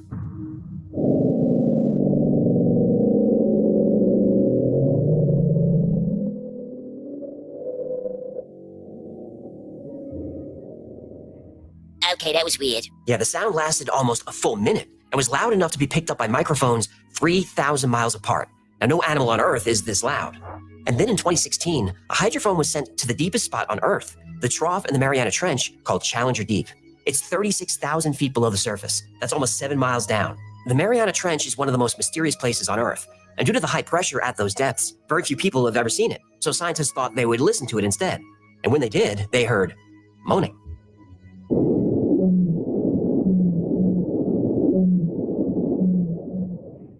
Mysterious sounds coming from the ocean tend to have geological explanations, but that sounds like something alive. There was another theory I had, or a thought. Could this be coming from the ocean and reflecting out of the sky somehow, maybe? I know it sounds dumb, but is that possible too? But then again, it's underwater. That sound would have to be pretty loud to project itself outside the water and make it sound like it's coming from the sky. So I don't know. That was something else I thought of too, but just saying. And it's not even the strangest sound recorded in the Mariana Trench. A few years earlier, researchers captured a sound that doesn't sound like an animal, and it doesn't sound geological. It sounds mechanical.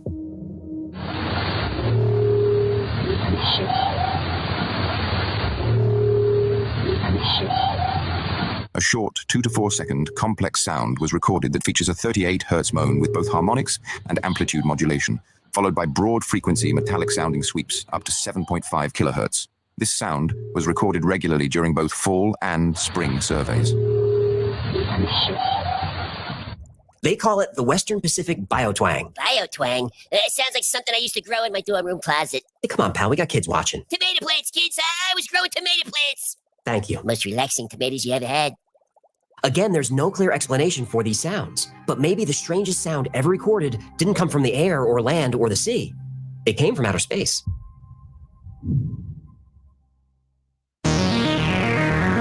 It was the evening of August 15th, 1977. The sky over Ohio was clear as astronomer Jerry Amon sat in his basement office scanning radio signals from deep space. He was volunteering with Ohio State University's Big Ear Radio Telescope, working with SETI, the search for... Everything happens in Ohio, I swear to God. We are the most boring state in the United States, in my opinion. But it seems like so much stuff happens here. It's crazy. Are you kidding me? Your state caused the eating the cats and dogs. See, that's what I mean. It's always something happens here, but you never hear about nothing with Ohio ever until this crazy shit starts happening. You know what I mean? It's always something nuts that comes out of this damn state. It's crazy. Welcome, Holly. That's right, Kel. We do the most. We're the state. Forget it. I'm gonna shut up. Moving on. Extraterrestrial intelligence. In other words, Jerry was listening for signs of alien life. Jerry was looking at a printout of sounds recorded a few days earlier.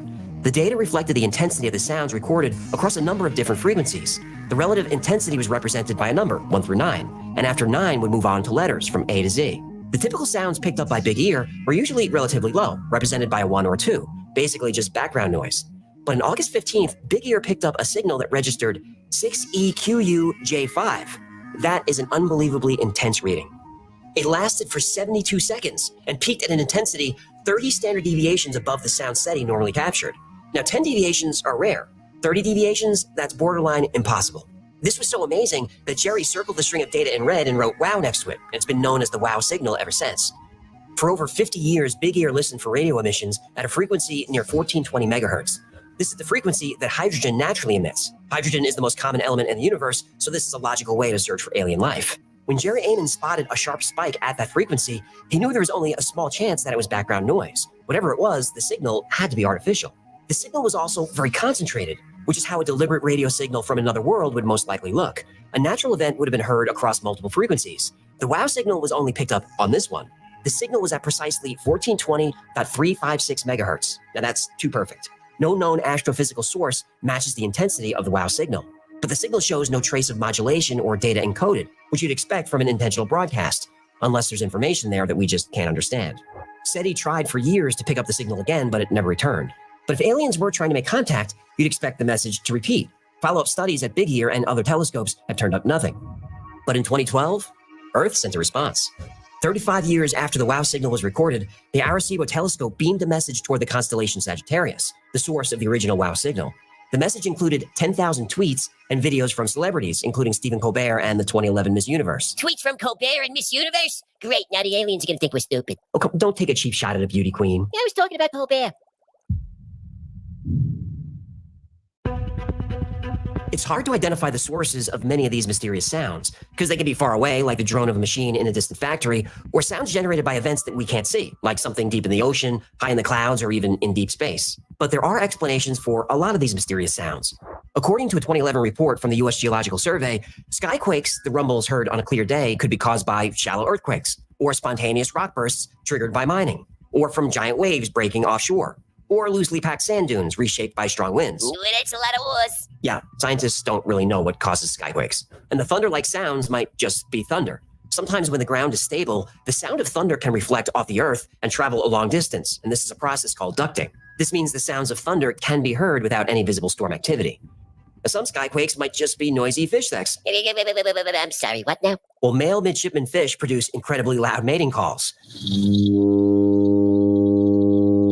During mating season, the sound can go on for hours. For hours? What a show-off. And when a group of males are competing for mates, they'll try to be the loudest. Worst roommate ever. Well, sometimes these mating sounds can bounce off buildings and boats. In fact, a group of houseboat owners in Sausalito, California, once complained about a strange sound that was loud enough to wake them up at night. They thought it might be submarines. Turns out it was just fish getting down. If this fish balls are rocking, don't come a knocking. That was hilarious. Sorry, I just had to say that. But anyway, thank you, Murky. I appreciate you. The hums usually have industrial explanations. Building air vents, high-pressure gas lines, high-tension power lines, heavy machinery, even sonic booms and oil derricks. But these don't explain all of them, but they do explain most. There's even a theory that a small percentage of people can actually hear the resonant sound of the Earth. This is called the world hum, though there's no proof that that exists. The bloop and upsweep sounds picked up by hydrophones could be caused by underwater volcanoes or the collapse of underwater caves, or glaciers cracking, or icebergs scraping the ocean floor. Or alien vessels. I can't prove you wrong.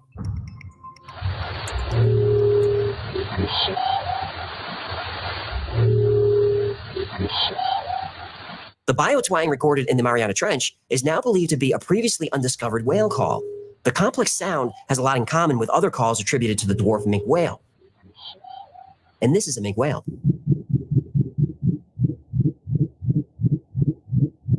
There is a problem with this theory, though. The minke whale only makes the sound during mating season. The biotwang has been heard all year long, so again, just a theory.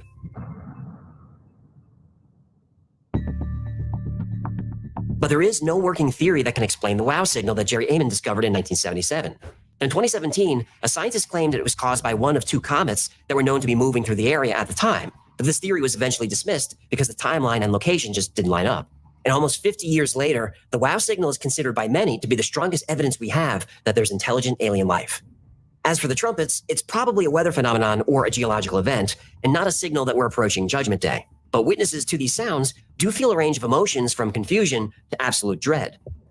I have no idea where it's coming from. It's fucking weird.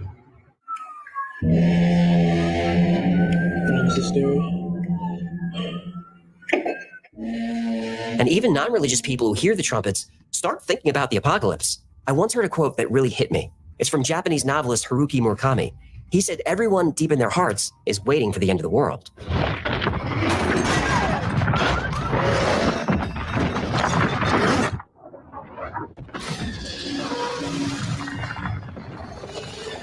Adult cultures, regardless of faith, have a fascination with apocalyptic scenarios, and we always have.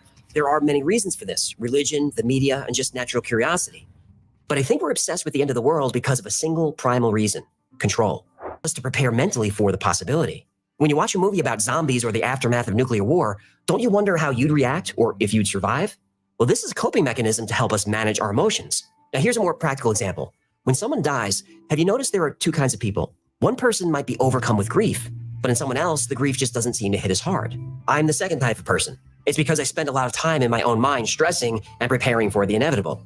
Now, my dad passed away a little over a year ago, and we were close, and I miss him and I think about him every day. But when he finally died, I wasn't overcome with emotion. To some, my reaction seemed like I didn't care, but that's not it. He was sick for a long time, and during that time, when he was alive, I thought about his death all the time. I grieved as much as anyone, but my grief was spread out over a couple of years. So when the day finally arrived, I was ready for it. Now, other kinds of people prefer not to think about death until the moment is right upon them. Now, there's nothing wrong with that. Those kinds of people are able to enjoy their time with a sick family member without dwelling on dark thoughts. It's a more positive way to live. But the grief has to come out. If not over time, then all at once.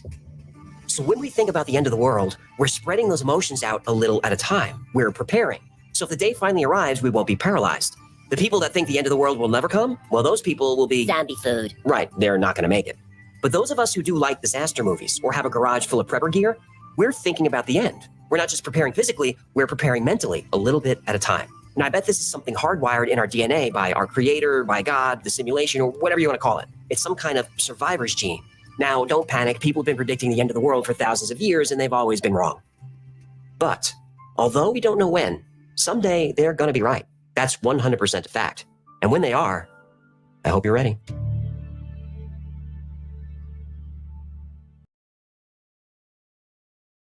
And there it is. There it is. Thank you, AJ and Mr. Fish. I just thought that was an interesting thing to talk about. I know it's a little longer segment than what we would typically do on the morning stuff here, but it's really interesting to me. The different theories and speculations about what that is. So thank you guys for being patient. I like the way they call these things skyquakes and stuff like that. It's always been kind of interesting. Thank you, Terry. Let me check that out real quick here. Thank you guys again for being here. We do appreciate you very much. Hold on a minute. Did you just send it, Terry? Because I don't see it there yet. Hold on.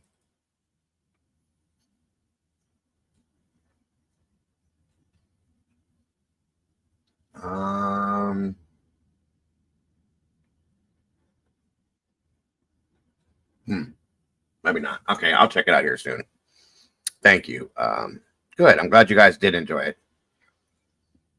It'll come in soon. My email is slow because there's so much in there. I got to clean it out again, but I procrastinate on everything. I'm glad you guys enjoyed it, even a little. That's awesome. All right, now moving forward. Like I said, I know it took up a lot of time, but just one of them things. So, where did it go? Where did it go? Hold on. Are you still here, Doodle? Did I put you to sleep? I put her to sleep, folks. Oh my gosh. I'm asleep. You know I'm asleep over here. No, I'm here. I'm just kidding. Wow. Thank you. So, sorry. As you all know, we've been looking at different variations, you guys, of inmates that have been maybe wrongfully accused or wrongfully convicted of different things, so on and so forth. Thank you again, Alicia, for that. And listen, you don't got to apologize. You've been here for 3 years, Brandy. You're never late. You don't ever miss anything. Come on now. You don't have to apologize. It's okay. I'm glad you're here. Brandy B's in the house, and that's okay. I hope you're not getting sick, but if so, I hope you're feeling better. Either way, welcome, Phil. Good to see you this afternoon, my friend, or morning as I call it. But either way, great to have you here. But anyway, back to what I was saying. And I like to give credit where credit's due. Miss Paula threw something at me this morning I thought was kind of interesting. As well, we've been looking at Marcellus Williams that has been put to death. We have seen a lot of people and people are challenging that scenario because they believe that there's a possibility he might be innocent, so on and so forth. Okay. We've seen a lot of people that have been talked about cases of people that could have been possibly put in prison that shouldn't have been, things like that. Doodle brought us a case a while back that I covered for a gentleman that sat in prison for, how long was he in there, Doodle? 30 years? Yeah, 30 years, I believe. If not 30, it's close. Maybe 29, I believe. But I thought it was 30. I think it was 30, yeah. And he was innocent. Like, he had nothing to do with that. He was accused of killing his mother, basically, and spent 30 years in prison and proved that he didn't do it. And, you know, that's a loss of life, in my opinion. Like, you lose out on your whole life. So, Miss Kel. He had never driven a car. He had never had a cell phone. I mean, it was terrible. That's horrible, guys. Thank you, Kel. I hope you have a good day, and I hope to see you soon. But yeah, that's horrible, guys. I mean, he went in. How old was he when he went in? He was like, what, 16 or something? He was 14 years old. Thank you. I mean, the first thing the man did when he was released from prison was he wanted to ride a bicycle home. That'll tell you guys, okay? He was a child when he went into prison. He was tried, I believe he was tried as an adult and put in. Did he spend the whole time in prison, or was he in like a juvenile place for a while? They only put him in the juvenile place up until they decided to charge him as an adult and then sent him right in there. Yep. There we go. Share my copy with Doodle. Oh, Doodle's awake, guys. I promise you. This woman, nope, she ain't gonna fall asleep on us. That's never gonna happen. Ever gonna happen. Miss Sherry, you're welcome to share that if you have that link for that. If you would, please share that as well that you asked me about yesterday. It's hard to stop. Oh, no. She asked me yesterday. No, it's fine, Dago. No, really, I'm good. I just do this as a hobby. I know. So I'm good. Still. I know, but no, it's okay. It's all right. I would like to do it, but okay. Shit.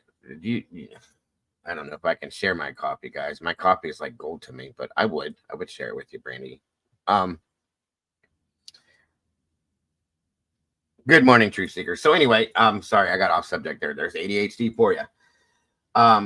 This gentleman was that I'm gonna show you the story on. It's okay, Sherry. Thank you. It's okay. You know how she is. She's stubborn, Sherry. It takes a while. She's very stubborn. We all know that. We love her to death, but you are stubborn as hell. You know that, woman. I do know that. I apologize. It's just me. You don't have to apologize. It's okay. So this person, this is a thing that came across through CBS, guys. 50 years in prison for nearly 50 years. Can you imagine? 50 years of your life that you lost out on that you'll never get back. And you sit in prison for that 50 years nearly. You missed out on everything in your life. This blows my mind, guys. This is the one that the longest I've ever seen anybody sit in prison that has been proven to be not guilty. So Paula, thank you for throwing this at me. I really appreciate this. These kind of stories are crazy to me. And I don't care if the government, the state, whoever did this hands you a bunch of money. Money's not going to buy your past back, guys. It just doesn't. It's crazy to me. Hold on here. This is a wild story, folks. Let me know if the audio is okay.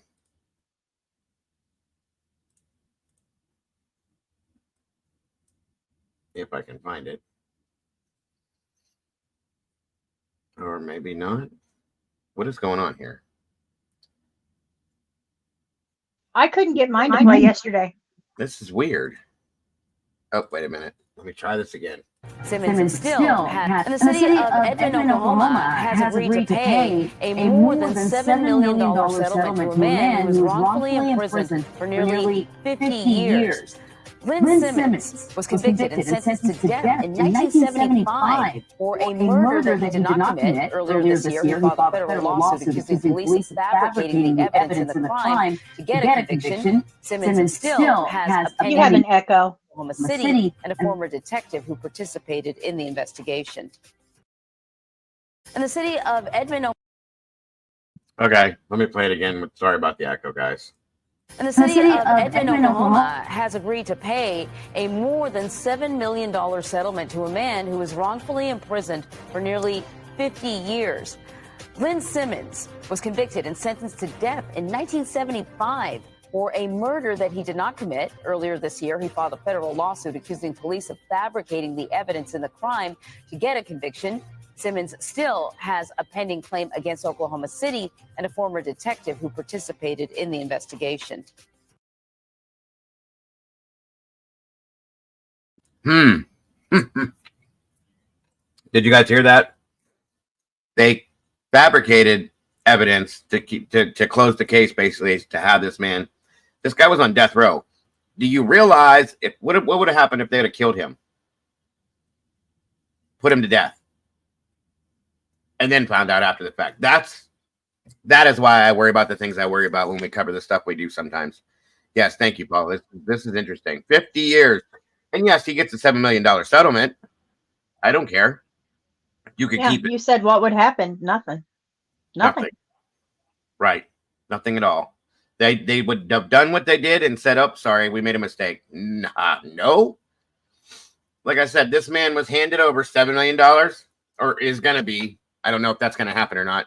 Right. Thank you, SRB. The money will not right the wrong. The money will not give this man back the 50 years of his life that he lost. That's why we got to make sure, folks. We got to make sure. Hey, Crystal, good to see you today. That's a crazy story to me, you guys. He is the world's. Here, let me put this up to show you what I'm reading. Sorry. Okay. What's up, Truth? Truth Seeker. The world's longest serving death row prisoner thanked his supporters for helping him achieve complete victory. A Japanese court last week overturned his decades-old murder conviction. After a long fight for justice led by his sister, 88-year-old Awao Hakamata, was on Thursday declared innocent of a quadruple murder that he spent 46 years on death row for. 46 years, guys. Finally, I've won full and complete victory, the former boxer told a group of supporters on Sunday in Shizuoka, the region southwest of Tokyo, where the ruling was issued. I couldn't wait any longer to hear the not guilty verdict, he said, Hakamata, sporting a green hat. Thank you very much. He added, accompanied by his 91-year-old sister, thank God, Hideko, at the meeting, which was shown on Japanese television. That's just crazy, folks. Like, this man could have been put to death. And thank God that he wasn't. You know, I bitch and complain about the justice system. The case that brought me to true crime, you know, my friend being murdered and the guy that did it sitting on death row for 40 years. But you know, that's a different scenario. Thank God that this man wasn't put to death. This is crazy to me. I get it, Brandy. I get it. But still, guys, that's, to me, it's amazing. Absolutely amazing. And thank God that this man's sister hadn't passed. They'll have a little bit of time that they can spend together now that he's gotten out. It says Hakamata is the fifth death row inmate granted a retrial in Japan's post-war history. All four previous cases also resulted in exonerations. Wow. All of them were exonerated. That's crazy. Mostly in solitary confinement with the threat of execution constantly looming over him, have taken a toll on Hakamata's mental health. I'm sure it has. 46 years in segregation. That's crazy. Or seclusion, I'm sorry. His lawyer and supporters have described him as living in a world of fantasy. Hakamata was released in 2014, pending the retrial, but rarely speaks publicly. Despite the retrial verdict, his acquittal isn't finalized, which is crazy to me.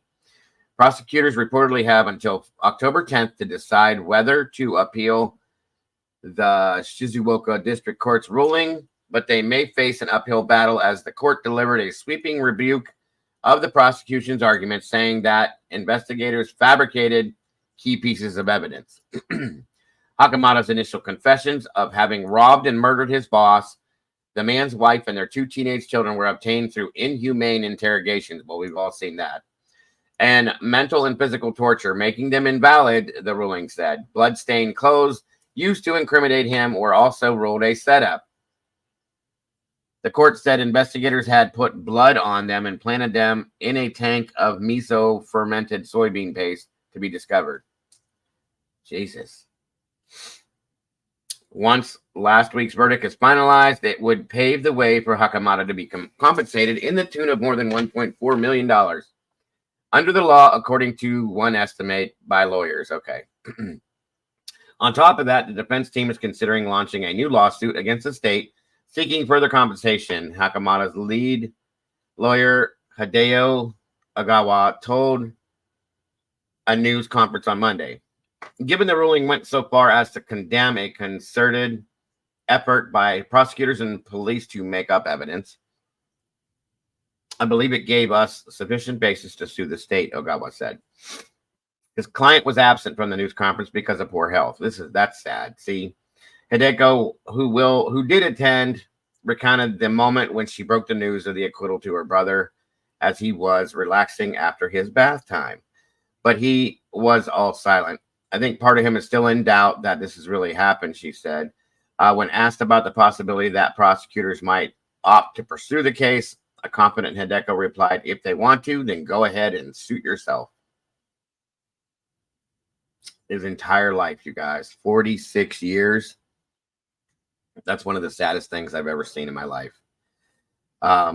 According to Amnesty International, December 31st, 2023, 107 out of the 115 people on death row had their death sentences finalized in Japan, and those on death row continue to be held in solitary confinement. Japan and the U.S. are the only members of the G7, an informal group of 7 of the world's biggest democratic economical advanced nations that still has the death penalty. Japan has not carried out any executions since July of 2022. However, according to the U.S.-based Death Penalty Information Center last month, a city in Oklahoma agreed to pay more than $7 million to a former death row inmate who was exonerated after nearly 50 years in prison, making him the longest-serving inmate to be declared innocent of a crime in the U.S. So this is 2 separate cases that they're showing here, which is why I got confused. There's this gentleman here from Japan, and then this is the other guy. I don't know why they put these 2 together like that. That's weird. That we were talking about initially. They threw them together instead of breaking it apart, which is confusing. But again, guys, this happens a lot more often, I think, than we think it does, and it's really a sad situation. It is horrible. Hey, JC, good to see you today, dear. It's horrible because you cannot get any of that life back, folks. And I'll be damned. You know, that's just wrong. But hold on a minute.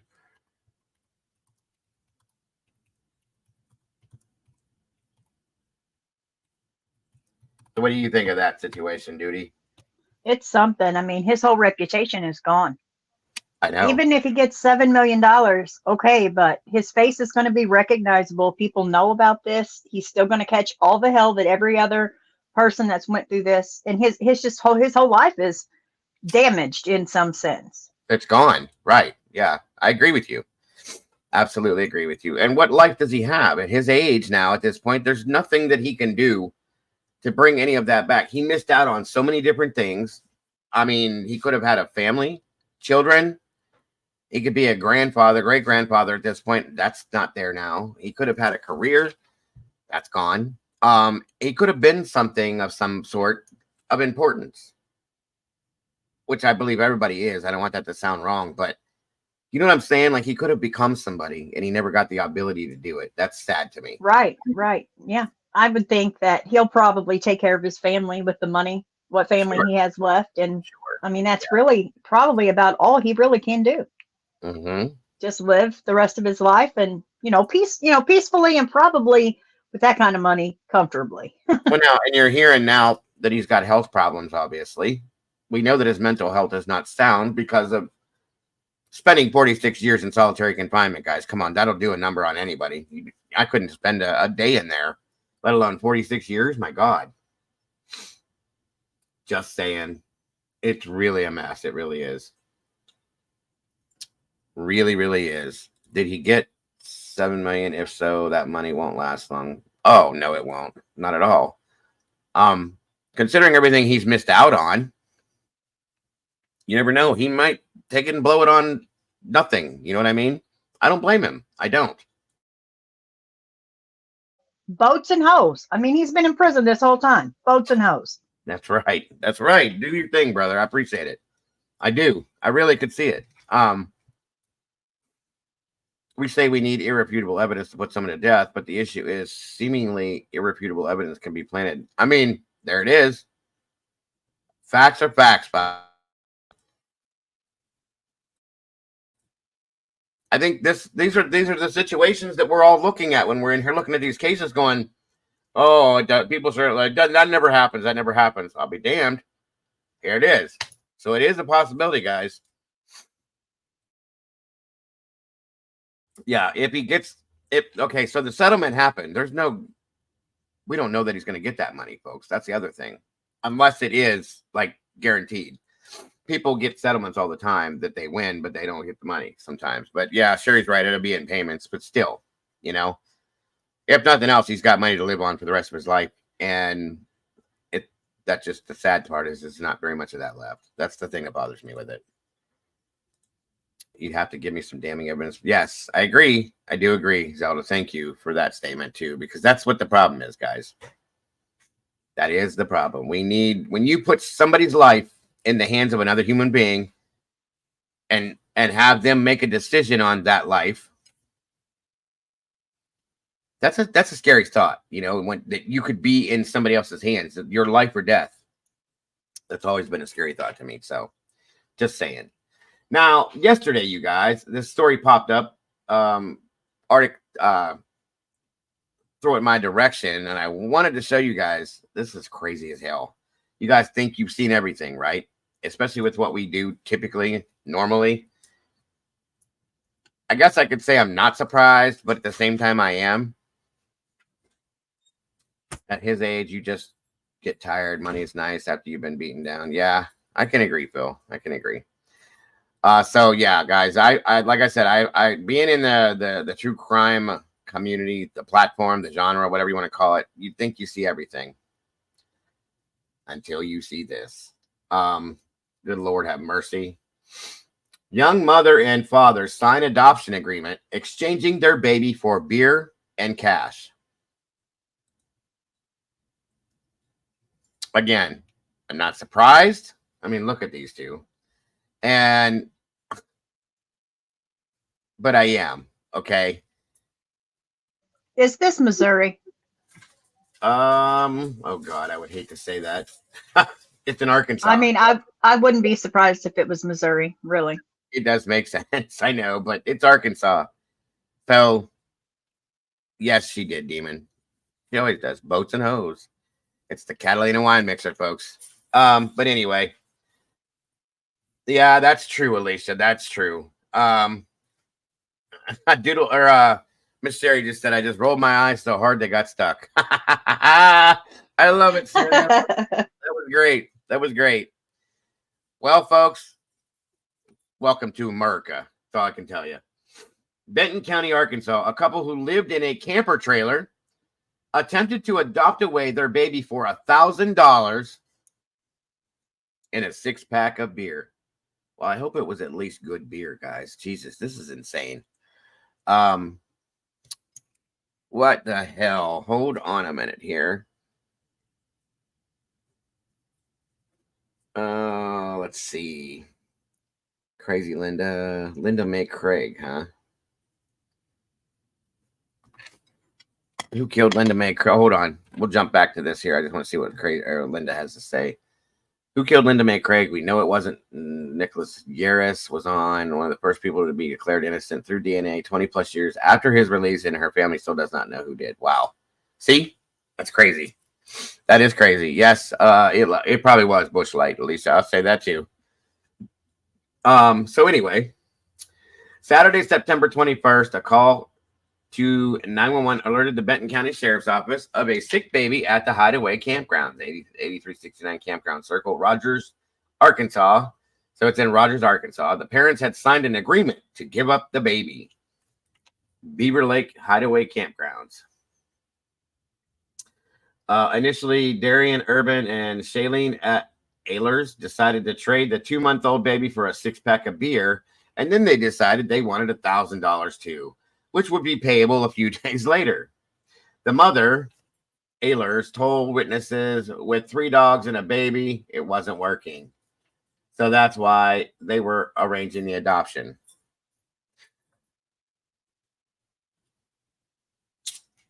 We got to keep the dogs, baby, but we need to get rid of this child.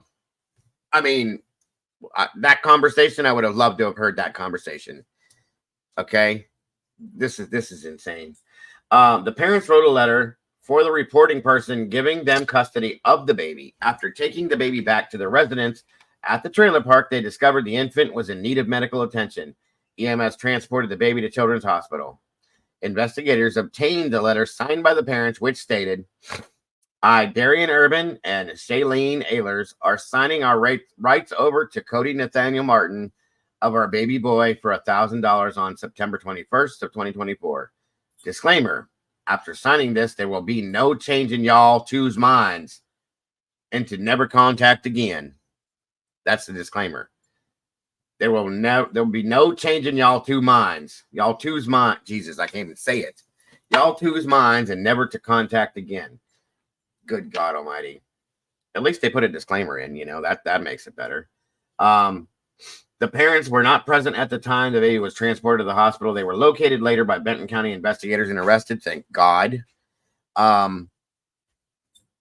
Based on the totality of the investigation, it's believed that both Urban and Ehlers created a substantial risk or serious physical injury. Wait a minute, that didn't make sense to me. Created a substantial risk of death or serious physical injury by abandoning their minor child. Yes, it does. Initially with an obviously intoxicated male and ultimately with someone they did not know, contrary to 527-205.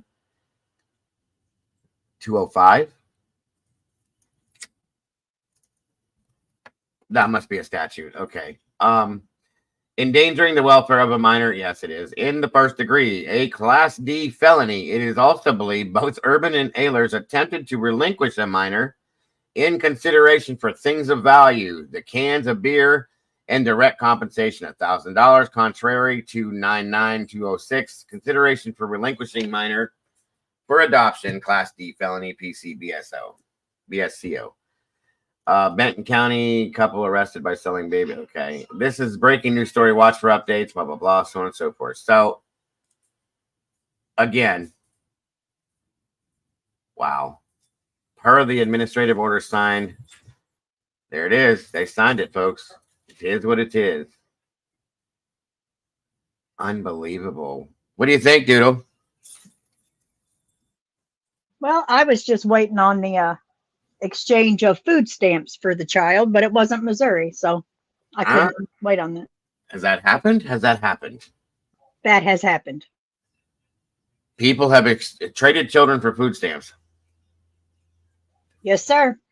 Oh my God. Guys, this is what I'm talking about. This is what I'm talking about. I can't do it. I can't do it. Well, speaking of which, since we're talking about Missouri, let's talk about Missouri. We're going to talk about Missouri. What was Missouri called before it became a state?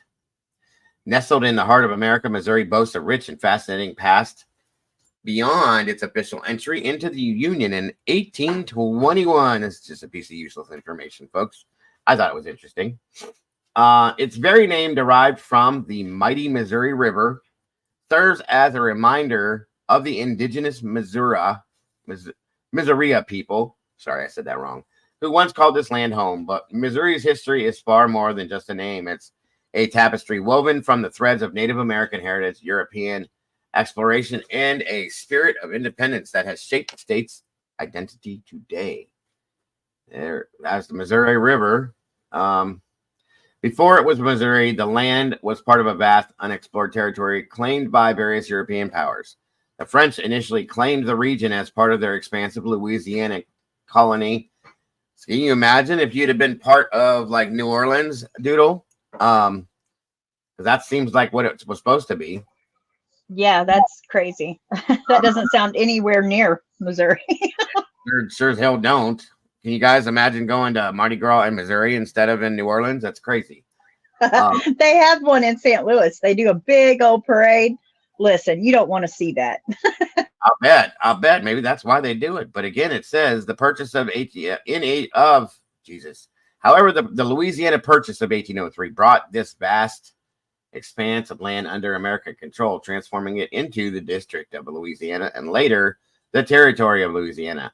As the nation expanded westward, the territory of Louisiana, I don't know why I can't say that today, was further divided, and in 1812, the northern portion was designated as the Missouri Territory. This sprawling territory encompassed a far larger area than the present-day state, extending into parts of what are now called Iowa, Nebraska, Kansas, and other states. It wasn't until the Missouri Compromise of 1820 that the state's boundaries were finalized, paving the way for its admission to the Union the following year. Long before European explorers set foot on Missouri soil, the land was inhabited by a diverse array of Native American tribes. We all know that. That's everywhere in the United States. The Osage, renowned for their Osage, sorry about that. I probably said that wrong too. Osage, I think it is, maybe. For their strength and influence, controlled a vast swath of the region. Their presence so prominent Are you trying to say Osage? Thank you. Osage. There we go. Osage. So prominent that early French explorers referred to the area as Pays des Osages, or the land of Osages. Other tribes, including the I can never say this word, Missouri, Illinois, and Quapaw, also shaped the region's history. Each tribe had a distinct language, culture, and deep connection to the land, while their regional names might not be as widely known. They reflect a profound understanding of landscape and its resources. The Show Me State and other nicknames. The Bullion State. You guys have been called the Bullion State, the Ozark State. The Bullion State alludes to its significant lead production, while the Ozark State recognizes the picturesque Ozark Mountains, of course, that grace its southern region. Wow. So there, you guys could have been French, Doodle. Great. Instead of a Heinz 57 like I am now. She could have been oui. She could have been French. Welcome. Doodlebug is French. Anyway, so there's just a little piece of info I thought was kind of interesting, you guys. Since we were talking about Missouri and some things like that. Oh, and like I said, guys, I like to cover current events and different circumstances because it's kind of like we're kind of like a news channel in some senses. So let me show you this, guys. How many Elvis fans do we have in here, everybody? Somebody tell me. I've heard it all now. See, there you go, JC. There you go. That's why we do this, guys. How many Elvis fans do we have in the house? Anybody? Everybody? Nobody? All of you? I'm not an Elvis fan, sorry. My grandmother was. So, we've all heard so many Miss Paula's an Elvis fan. Okay. I like some of the stuff he's done that's been redone. I'll put it that way. Just saying. But 47 years after his death, Elvis Presley's secret autopsy files been leaked. Uh-oh. It's coming, guys. It's coming. Causing speculation about his true cause of death. Now, everybody that knows Elvis knows what he passed away from, when he did, so on and so forth, okay? At least what we were told. KNEWZ.com can reveal the music legend's doctor claimed his death was actually the result of body inflammation trauma sparked by a brain injury he suffered in the 60s. Elvis was only 42 when he was discovered face down in the bathroom at his Graceland home. For nearly 50 years, his family sealed those autopsy results. Until now, a report has uncovered the extent of his health issues. The King's final 10 years had a devastating impact on his body after years of drug abuse. His weight ballooned, and he required a full-time nurse to help him manage basic daily tasks, including bathing. Wow. Due to his poor diet, he reportedly suffered chronic constipation, and at the time of his death, he had 4 months worth of stool in his bowel. Jesus, I could have done without knowing that. Elvis was additionally said to be taking a cocktail of prescription drugs. Yes, I can't talk today again. Drugs. In 7 months before his sudden death, he was reportedly prescribed over 9,000 pills, vials, and injections, according to the Mirror. While an autopsy was performed within a day of Elvis's body being discovered, the results were sealed for decades, fueling speculation on his true cause of death. Also, it fueled the fact that a lot of people didn't even believe that Elvis was gone. Okay, so we all know that whole theory. Dan Warlick, chief investigator for the Tennessee Office of the State Chief Medical Examiner, attended his autopsy. His statements on Elvis's death largely contributed to theories that he died while trying to have a poo-poo. Okay, he was trying to go poo-poo. Could you say that one more time? He tried to have a what? A poo-poo. It was a poo-poo. He said Presley's chronic constipation, the result, I can't believe that this is a conversation piece. The result of years of prescription drug abuse and high-fat, high-cholesterol gorging brought on what's known as Valsalva's maneuver. Put simply, the strain of attempting to defecate compressed the singer's abdominal aorta, shutting down his heart. That is a true thing, folks. Despite Warlick's claims, others believe that Elvis suffered a drug overdose.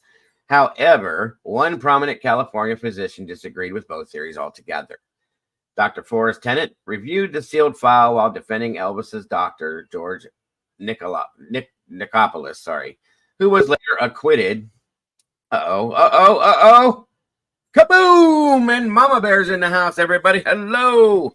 Hi. Thank the Lord Almighty. It's great to have you here. Mama Bear.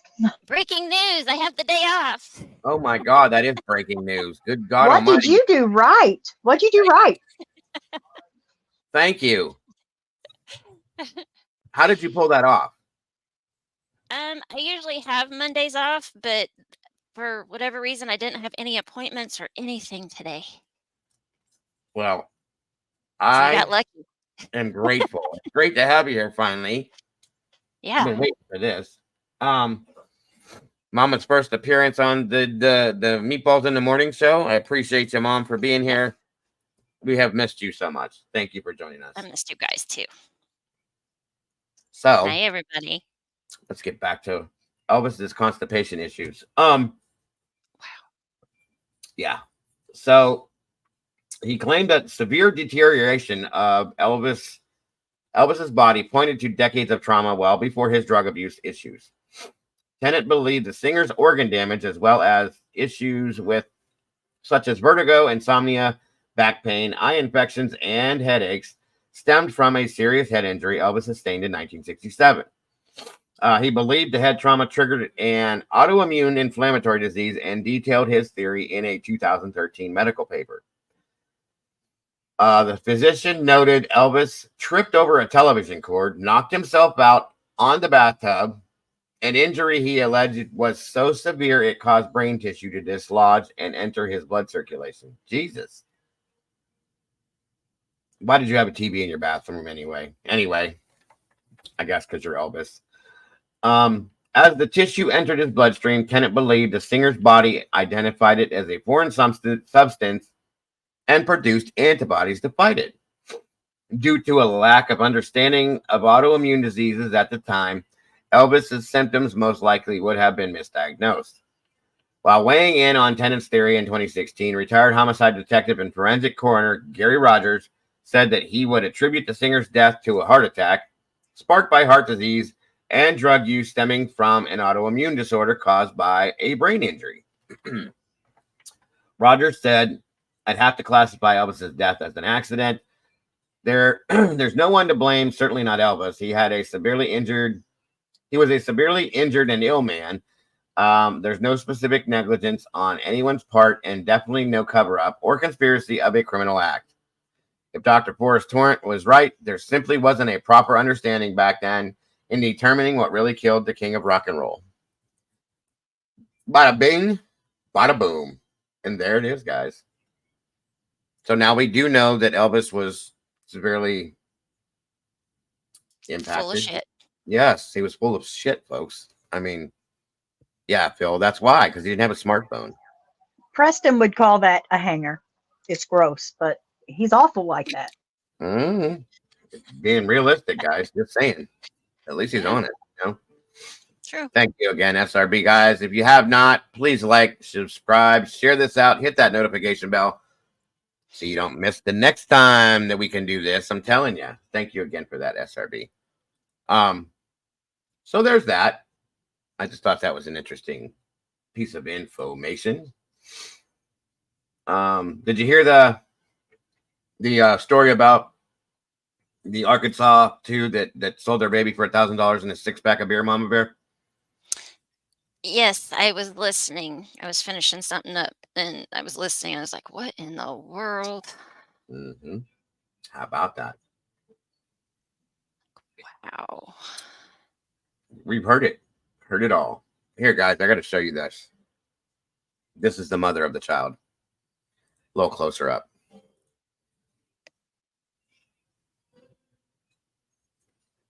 She It didn't even look like a real picture. No, it doesn't at all. She looks like a cartoon. AI. AI. Well, I think it is a real picture, but yeah, it does look AI. And then So young. They're so young. Mm-hmm. They look like they could Young be and brother. dumb. They could be brother and sister. Ugh. But you said they're not from Missouri. Bing! I need a symbol over here. Yeah. 100%. Yes. Absolutely. Absolutely. That's crazy to me, though. A 6-pack of beer and $1,000. Crazy, guys. Crazy stuff. Let's see here. What else do we got in the news? Let's see. What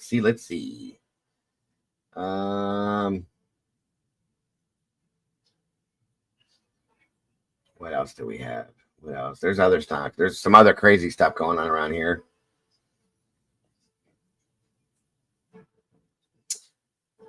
Oh, we do have this other story. Missouri's always in the news. Why is that, Doodle? Why are you asking me? I don't know. I don't live there. No, I'm playing. It's just Dago. It's so much of drugs. It's meth everywhere, fentanyl everywhere. It's terrible. It is. Jeez. Let's see. What else would be interesting for you guys? I got some stuff in here, guys. I've been building it up. Oh yeah. Here's another one. I thought this was kind of crazy. Check this out. Speaking of drugs. So, everybody knows what magic mushrooms are, right? I think most of us have probably tried them at least once or thought about it at least. I know I have. They're the special mushrooms that you find growing out of poo-poo. That was for you. That's for you, Doodle. They grew out of cow poo-poo. Thank you. Thank you. You are so welcome, my dear. Any time of day. You can call me any time of day and I'll say poo-poo to you. Okay. Anyway, so this gentleman, hold on one moment, folks.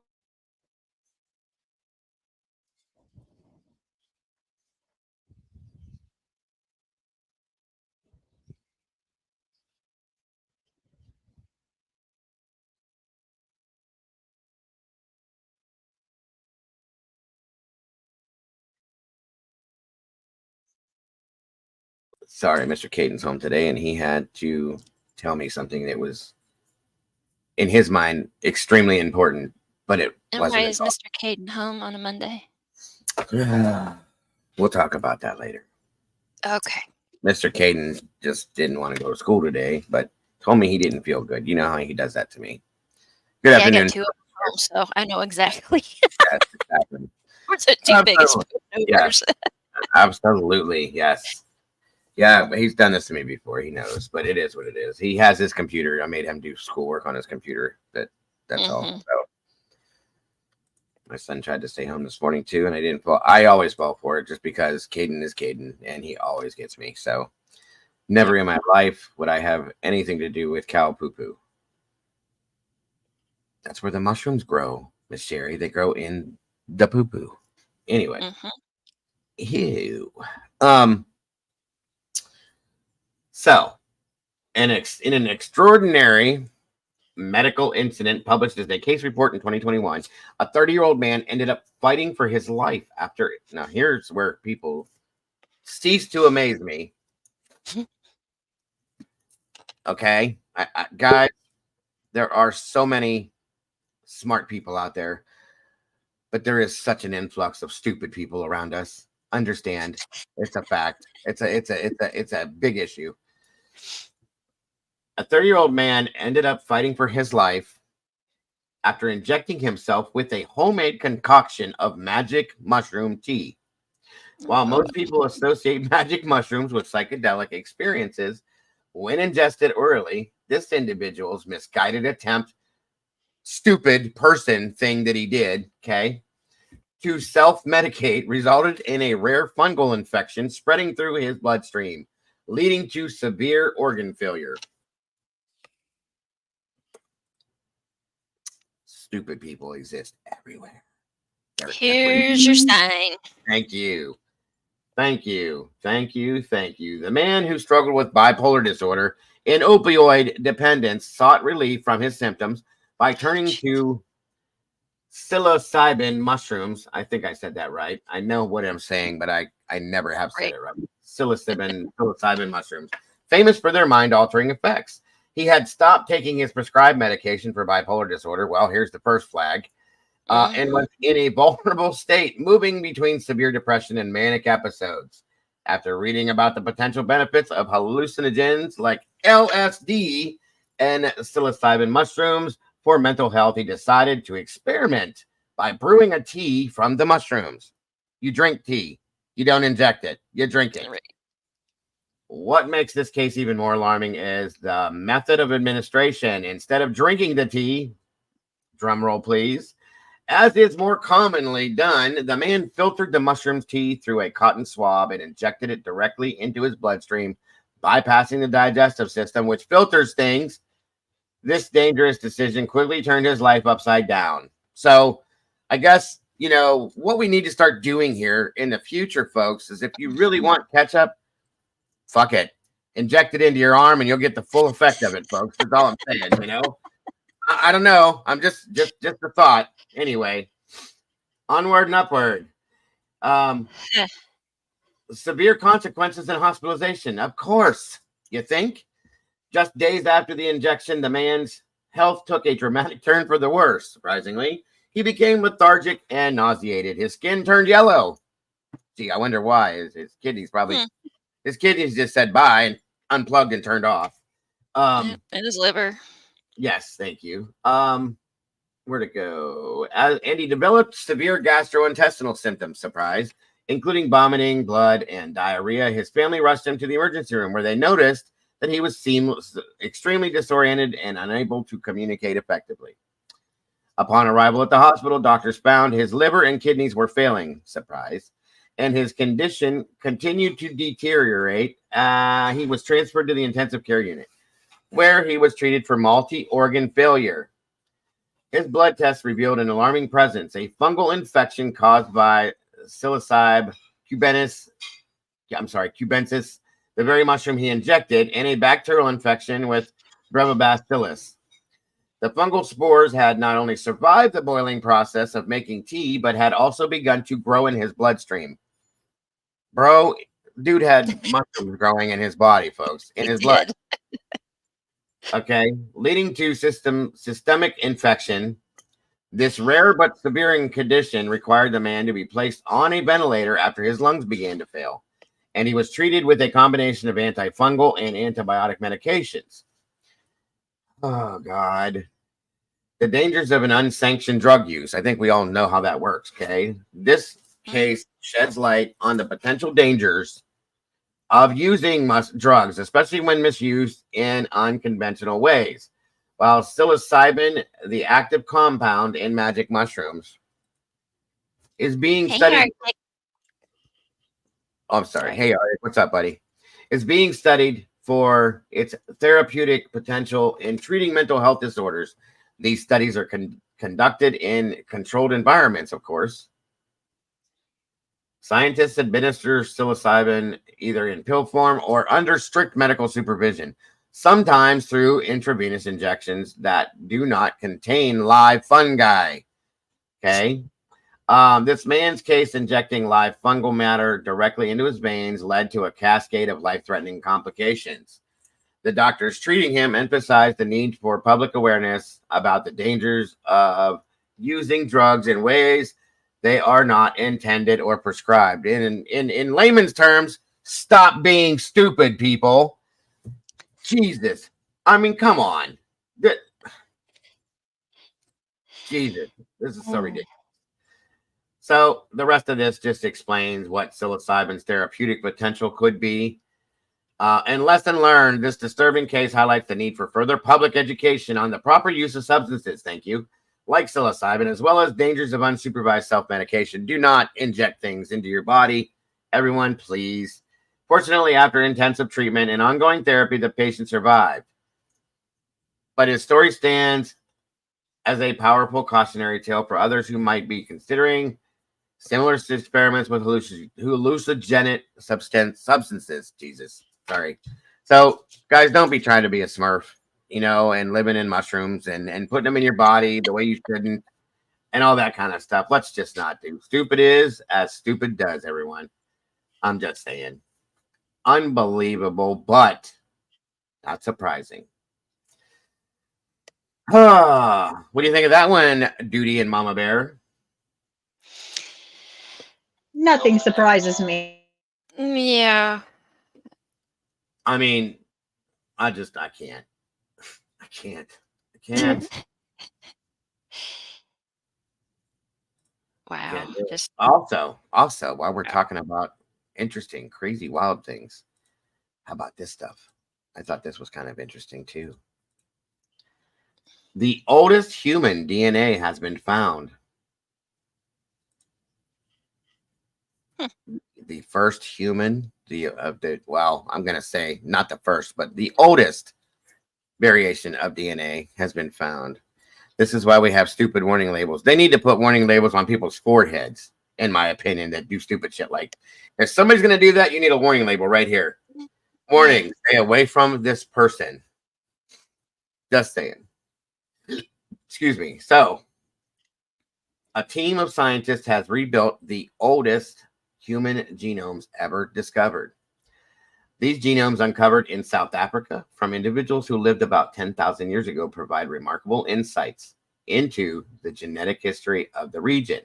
The report states that the genes came from the remains of a man and a woman. Is it Adam and Eve? Found about 370 kilometers east of Cape Town in a rock shelter. 9,000 years of genetic continuity. The two individuals are part of a larger set of 13 reconstructed genomes from remains found in the Oakhurst rock shelter. These people lived about 10,000 years ago. Previously, the oldest genomes recovered from this area dated back only around 2,000 years ago, making this discovery particularly significant. Researchers decode oldest human DNA from South Africa. One of the most surprising findings of the study is the genetic let's try that again. Continuity, Jesus, I cannot talk to save my life. Revealed in the genomes. The research shows that these ancient genomes are remarkably similar to the present day San and Coco populations, indigenous groups in the region. Okay. Did I say that right, guys? I don't want to be disrespectful to names or anything. I think it's pronounced Yeah, Cocoa Pop works for me. Cocoa Pop. Okay. Coquejo. Maybe is that how you say it? I Where's it think it's at? I don't see it. right here. This present day sand and coquejo. Is it Native American? That's why I don't want to be disrespectful when I say it. That's how I would pronounce it, but Okay. Where'd it go? I just had this here. There it is. No, it's not. What the hell? What did you do, Dago? Okay, guys, where did it go? What the hell? Is it up here further? Oh, there it is. There it is. There it is. Sorry. Indigenous groups in the region. So Joska Gretzinger from the Max Planck. I'm just gonna leave. Just saying, I can't say nothing. The Max Planck Institute. Nothing's changed. What's that? I said I'm just glad to see nothing's changed since I've been gone. No, of course not. I still can't talk. They highlighted the stability. Similar studies from Europe have shown significant genetic changes over the last 10,000 years due to human movements. He explained, however, in southernmost Africa, the genetic makeup remained relatively stable, indicating a long period without major genetic influxes until around 12,000 years ago. Oldest human DNA from South Africa. Okay. At that time, newcomers introduced pastoralism, agriculture, and new languages to the region. They interacted with the local hunter-gatherer societies, leading to genetic mixing over time. However, the older genomes remained largely unaffected by this new DNA, suggesting a prolonged period of coexistence between different cultural groups. Victoria Gibbon, a biological anthropology professor from the University of Cape Town, emphasized the importance of this discovery. Southern Africa is known for some of the earliest evidence of modern humans. Very true. But the DNA of these ancient populations, has often been poorly preserved. The use of advanced technology allowed researchers to extract and reconstruct the genetic sequences from the poorly preserved remains. Researchers decode oldest human DNA. So it keeps going back to that for I guess extra links for it, which that's just showing them doing it. So they have found, basically in a nutshell, if we break this to layman's terms, they found the oldest human DNA in South Africa. And I've heard before that it was believed that the first people to exist were from the South African regions. So give me 1 second, you guys. I got to check this real quick, if you don't mind. Mama Bear. Gotcha.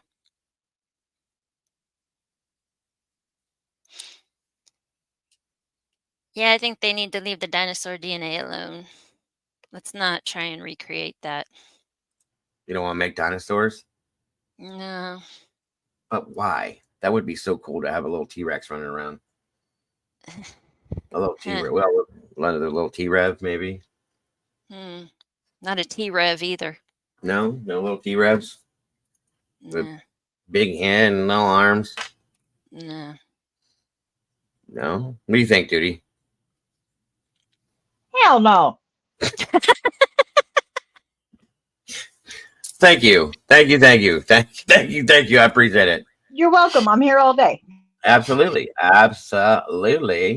Grateful. Love it. All right. Let's see. You got anything, either one of you two, to throw out there that's news? I don't have anything. Okay. Well, so it's saying that we're all from that region. Agreed, Phil. Agreed. Although there are, a lot of our families immigrated here from different countries as well. So it's hard to say exactly, but at some point, then you got to say, did it all start there and then break off? People went their separate ways and then come back, and here we are now. It's a big old mystery. How many cups has Dago had? Oh, yeah, we're getting there. Don't worry, SRB. I think this was. I'm about to get another one. This is number 5. I can tell. Oh yeah. Oh yeah. We could always do this again. This was fun. I had a blast doing this the other day. You ready?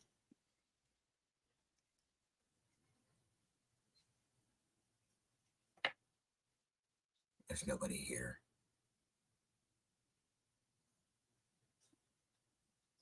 Hello. Yeah, when I realized that you could do this, I thought that was the neatest thing on the planet. Wow. It doesn't take much. It really doesn't take much, guys. We gotta know that at this point. You gotta know. You gotta know. All right, let's see what we got rolling over here. Let's see. Let's see. Let's see. SRP. What'd she say? She said, OMG, here he goes. Oh, I'll wait because I'm about to get the other cup too. Did they rescue the astronauts yet that are stranded in space? That's what I was just. Get out of my head. I'm always in your head. I know. I think Elon sent his little stuff up there, so I'm sure they'll come back. I hope anyway. My goodness, that's scary. And how many people knew that something like that was going to happen? Seriously. Check this out. Probably including the ones that got stranded. Right. Like, I'm like, when they were getting into the ship, when they were training for the mission, how many of them said, this is not going to go well? Something's going to happen. This is why we don't go there. So I'm going to start this off, ladies. Oh, God, I'm so excited that you're both here with me. This is great. And I'm going to go get this cup of coffee that I really need in a bad, bad way. Uh-huh. As this starts off, and I'll be right back. If you'd hold it over for me, I appreciate you. Thanks for the warning. What do you mean? You needn't encourage what? But what am I doing? I don't understand. All right, I'll be right back. Engines full power, and liftoff of Crew 9. Go SpaceX, go Falcon, go NASA. Blasting off Launch Pad 40 atop a Falcon 9 rocket, SpaceX Crew 9 headed for the International Space Station for a crew rotation that's become anything but normal. Vehicle is supersonic. On board, veteran astronaut Commander Nick Hague and Russian astronaut Alexander Gorbanov. Staying behind, original crew members Zena Cardman and Stephanie Wilson. I just want you to know we're going to find spots for them to fly. Their empty seats will be taken by Butch Wilmore and Sonny Williams on the return flight in February. Ignition. Wilmore and Williams have been on the space station since June, unable to return home due to problems with their Boeing Starliner spaceship, which returned home without them. Now, Williams has been named Space Station Commander. This is my happy place. I love being up here in space. It's just fun. Williams and Wilmore are getting new spacesuits since their Boeing suits can't be used in a SpaceX ship on return. And since they trained in Boeing Starliner, they now have to learn the SpaceX systems while already in orbit. Nick Hague talked about it before blasting off today. That's going to be top priority when we get there, is having that dedicated time to help them understand what they're going to need to do to operate as part of the Crew 9 crew. We've got a Falcon on board with us. Once in orbit, Hague introduced his own zero-G friend named Aurora as the ship's Falcon 9 booster landed perfectly back on Earth. Crew 9 docks with the space station at 5:30 p.m. Eastern Time Sunday, not returning home until next February, by which time Wilmore and Williams' 10-day mission will have lasted 8 months. Jose? Thanks for watching. Stay updated about breaking news and top stories on the NBC News app or follow us on social media.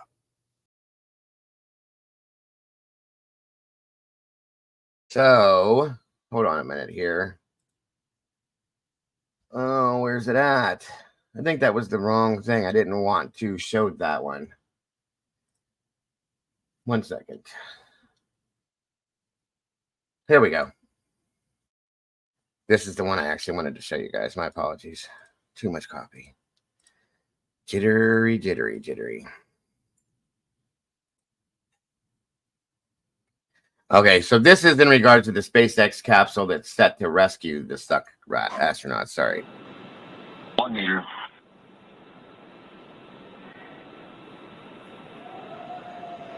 This was released 15 hours ago, by the way.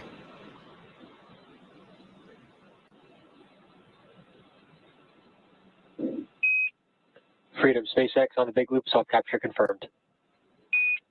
Crew 9 now aboard the International Space Station and joining Expedition 72.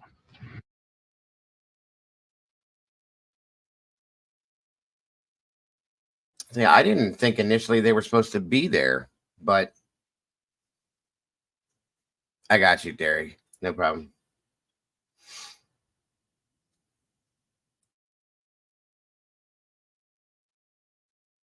Coffee pot takes too long to brew this cup. I'm telling you.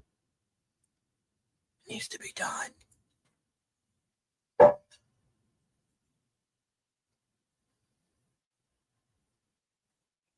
right. Let's pull up Terry's real quick here then. There wasn't a lot of audio on that. Hold on. What do you think about that? That whole being trapped up there thing? Either of you two? None of you two? Well, I'm afraid of heights, so the thought of it scares me. Oh, I'd have never done it. I can't even fly in a plane. There's no way in hell you're sending me off my planet. No, sorry. I mean, I love flying in a plane, but no, I'm not doing that. No. Mm-hmm. Nope. And then to be stuck there for almost a year. Or longer, or you Yeah. don't know. What if you don't? What if something happens and this mission doesn't go over well? Right. So, see, the Starliner spacecraft has started to emit strange noises. I don't know what's making it.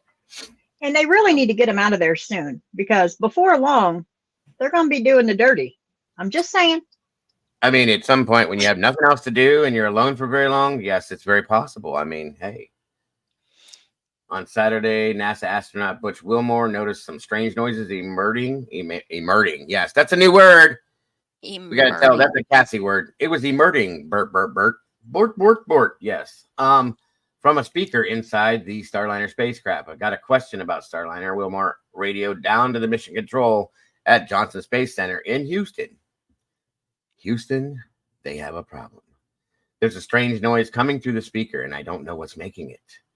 Wilmore said he was not sure if there was some oddity in the connection between the station and the spacecraft causing the noise or something else. He asked the flight controllers in Houston to see if they could listen to the audio inside the spacecraft.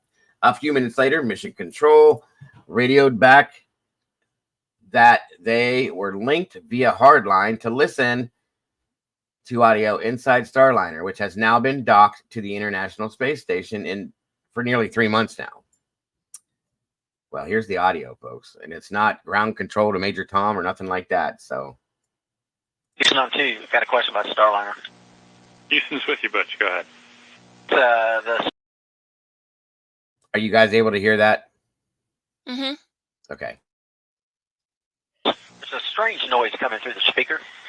And I didn't know if you could connect into the Starliner and let me keep mic and let you hear. I don't know what's making it, but I don't know if it's something that maybe is connected between here and there, making that happen. But anyway, can you do that?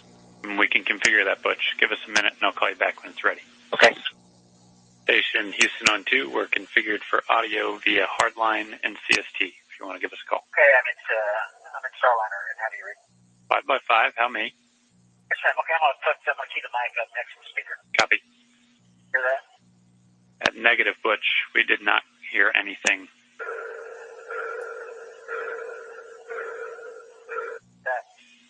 All right, Butch, that one came through. It was kind of like a pulsing noise, almost like a sonar ping. Yeah, I'll do it one more time, and I'll let y'all scratch your heads and see if you figure out what's going on. Here we go.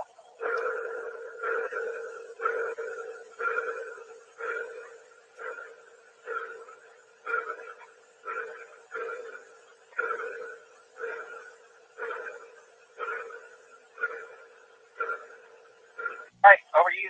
Tell us if you figure it out. Yep, good recording. Thanks, Butch. We will pass it on to the team and let you know what we find.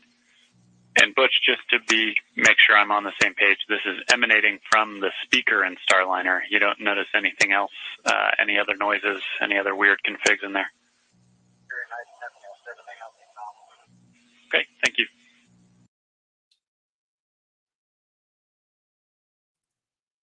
Wilmore, apparently floating in Starliner, then put his microphone up to the speaker inside Starliner. Shortly thereafter, there was an audible pinging.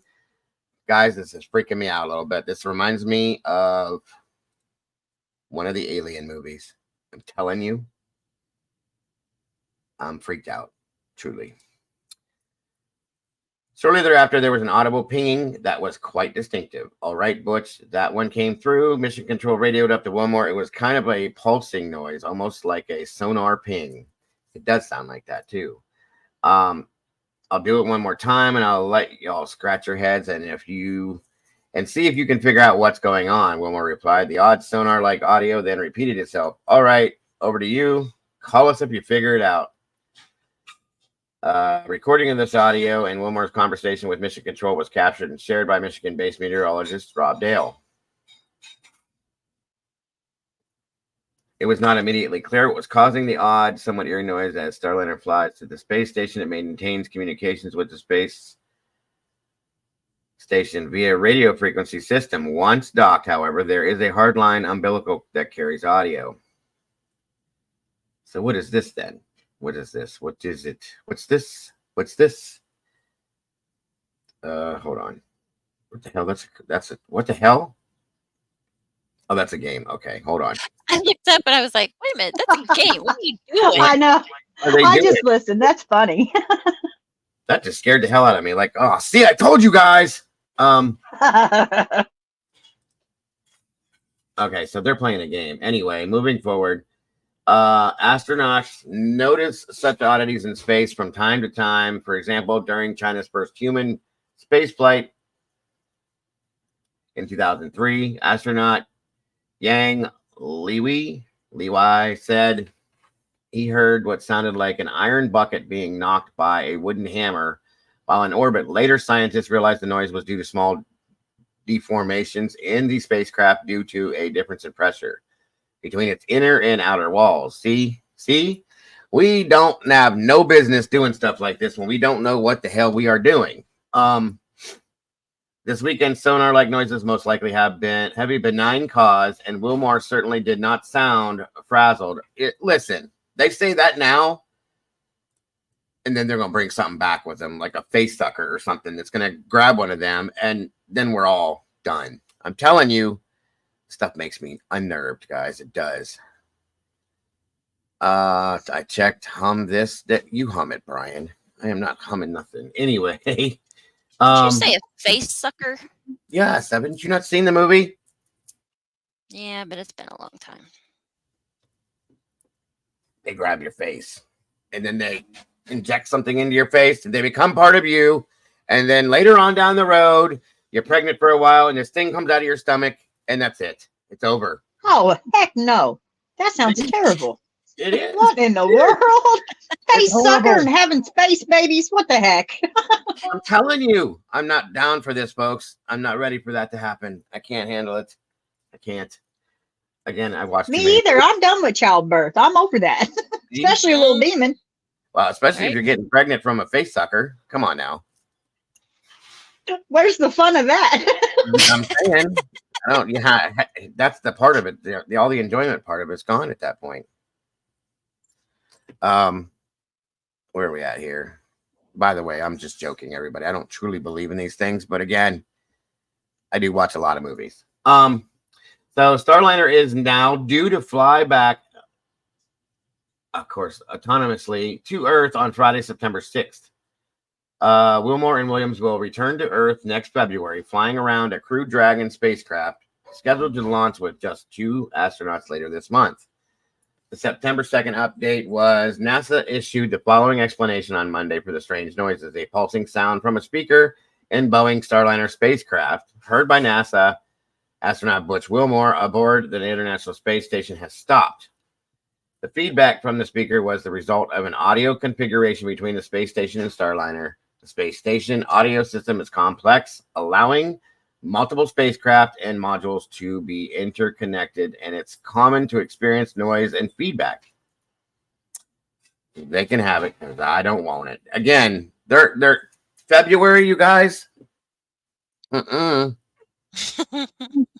Nope.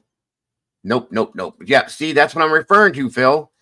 Guys, do we remember the people? Do we remember the people that tried to go down to the Titanic? Mm-hmm. Yes, Very I do. sadly, how well that went. Okay. There's certain things we just ain't ready for. I'm sorry, but that's a whole other show, just Debbie. Did anybody actually go to the moon? Let's not get started. Let's not get started because there's a lot of people that have. Guys, the conspiracy theories are fun. Thank you for the email, by the way, Terry. I appreciate that.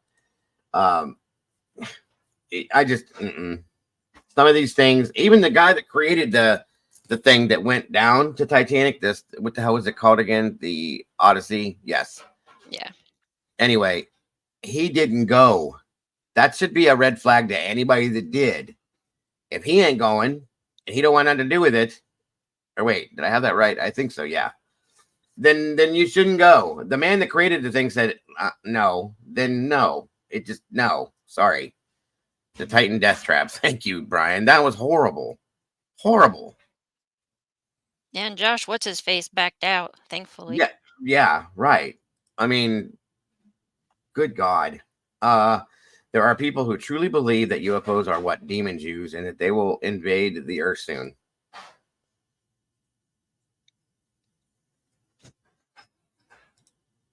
Oh, Lord.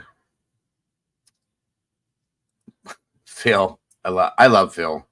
Most of us struggle with dating our own species. What makes you think an alien would have any more interest? Well, I mean, agreed, Good Phil. point.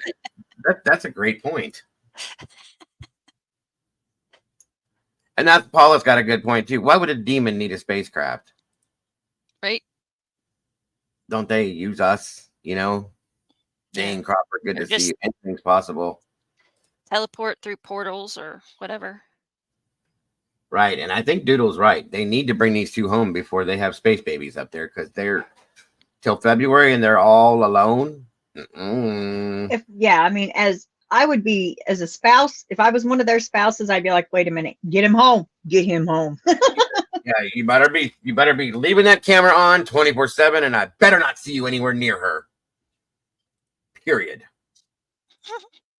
Just saying. Although they are professionals, I hope they're safe up there. To be being serious now, I hope they're safe, and I hope everything works out well, and that they can get them home with no issues. But still, guys, like crazy stuff. Let's see here. I mean, the longer it takes them to get them, the more likely they're going to come back as blobs. Like literally. Or they're going to have something attached to them when they come back. I'm telling you. Because their muscles are going to atrophy and their brains are going to deteriorate. And they'll come back with a face sucker. Yep. Just saying. Just saying. Just saying. Let's see here. What do we have here? It's always a lot of. I like to do these towards the end of the show. It's been a lot of fun. Anything comical I can find to set the tune or set the mood before we end the show for the day. We got a little bit longer to go, so let's go through some of this stuff here, you guys. Let's see what we got for today. I hope y'all are ready. That noise was space spanking, Phil. Oh my God, I love it. That's great. Space spanking. That's what was going on. They were don't come knocking. They were there. See? They were oh Jesus, Mom.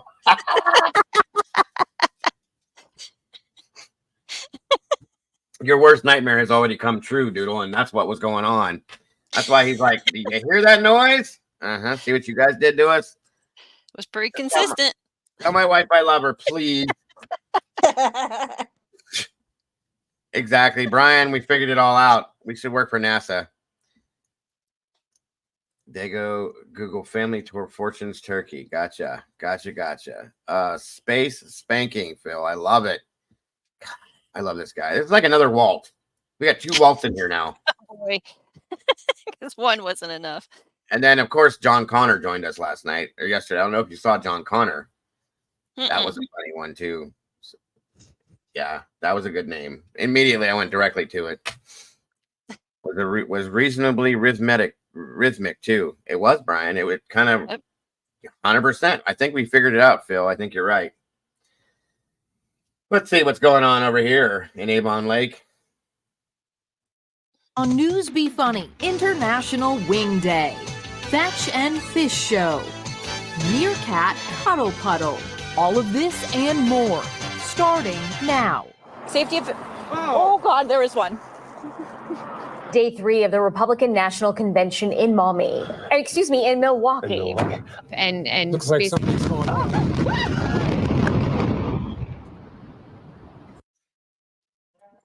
Did she just flinch from a video? She was watching the video and flinched?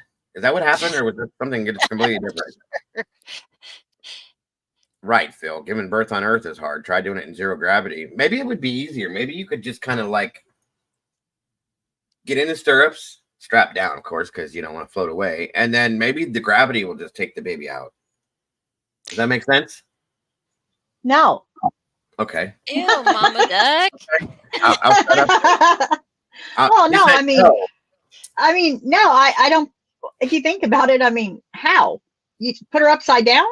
I mean, something, maybe. Yeah, I don't know. I mean, maybe if you turn her upside down, and it's bad to say, but spread them. I don't know. I don't know how that would work. stand on your head and like tie the legs to the ceiling and let's I was gonna say, go. we're gonna have to chain each other or something. Maybe. At least one maybe. of you. Well, That's kind of gross because where does the spank? Lord have mercy. Oh, Mama Duck. I got a really bad visual on that one. Woof. that's what I was like. I was like, ew, Mama Duck. That's the end of the show, Paula. Anything gives on the end of the show. You know how that goes. Awesome, Debbie. I'm glad you're enjoying yourself. Oh my God. When I thought I heard it all. You ain't heard shit yet, Mikey. It's coming. It's getting. Oh, I didn't say that. Moving on. Let's go back to this. Back in Chicago, the discussion on National Wing Day is getting down to detail. A few fun facts about chicken wings. According to the National Chicken Council, I'm sorry. Americans are more likely to prefer traditional bone-in wings rather than the boneless ones. Why do we have to talk about this? Why is there a chicken council? There's all kinds of sauces. However, barbecue seems to be the most popular, followed by ranch. I'm crying. Okay. I'm not okay. I'm more of a honey mustard guy, if you're going to be completely honest. I'm not a chicken wing kind of, I like the chicken tender. I haven't fallen apart since the cat lawyer video. That was a setup by our, by the way. We're going to talk to you after the show. The chicken council did me in. Okay, we're going to get through this. We can be on the board. We're going to be on the Daily Show. I know, exactly. Hello, YouTube, by the way. Too. I'm more of a dry rub guy. Are you? Yeah, but what about chicken wings? Yeah. And then. So here's one model. This one has definitely shifted a bit. So as you head through the rest of the night tonight, you can see they said that they found a lot of relief by the water, and if they want. I got that. She said it definitely shifted a bitch. I want to know where it shifted the bitch to. That's interesting. Some sun. Well, the sand was the perfect place to soak it all in. Suddenly, everyone wants a piece of National 7-Eleven Day. Because today is National 7-Eleven Day and National Free Slurpee Day. There you go. If you live where there is a 7-Eleven, then you know on those days you go get a free 7-Eleven, but don't have any 7-Elevens in Louisiana. You got Stripes, and Stripes is owned by 7-Eleven. The nearest one is in Lafayette. So, I don't know, go to Racetrack and say, because, you know, you don't have one of those around here, give me one for free, and then I'll be your customer forever. Get you a There's the connection. 7-Eleven gas station hot dog. Oh, yeah, those They're not- hit. they're No, They don't. I will Yeah, they never buy a hot dog, nor they- have I ever they hit from your a gas stomach. It's station. the wrong way is what happens. Well, you know what? When times are tough and when you're hungry, you'll do anything for a hot dog. I have No, I won't. I was just going to say that I had the like cheese stuffed burger thing that they have. Yeah, you know. Cheese stuffed burger. Yeah, They they got take stuffed like hot dogs too. Yeah, exactly. You know, I mean, fat stuff, That fat sounds- stuff. No, I didn't so die. exciting thinking about You it. didn't die. I did Well, not. there's that. This time, Right. This time, I could go for a big old Slurpee though. That sounds good. They call them Slurpees there or ices? Well, icy here, What's in- right? I don't know. The equivalent here would be an icy. Maybe. 7-Eleven, it's a So this chick over here is acting like she's too good for a damn hot dog, and this one over here is saying she'll do anything for a hot dog. Right? I mean, and then You better watch out for them types. I mean, just saying. you get hungry enough and needy enough, you'd do anything for a hot dog. Okay. Okay. Thank you. Well, it better not be a bar S. Oh, those are so bad. They're so bad. I swear to God, those are toenails, teeth, and feet.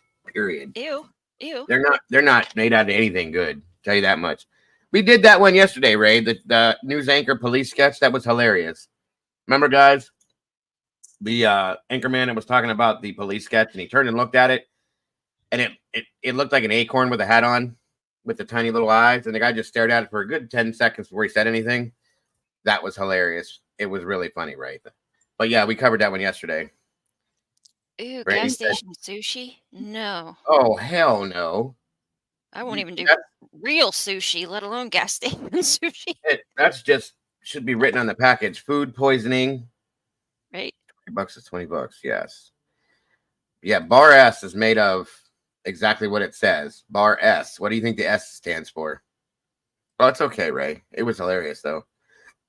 One in red is probably the bad one. Miss Goody, Goody Two. Oh yeah, 100%. That's my thought. That's my thought.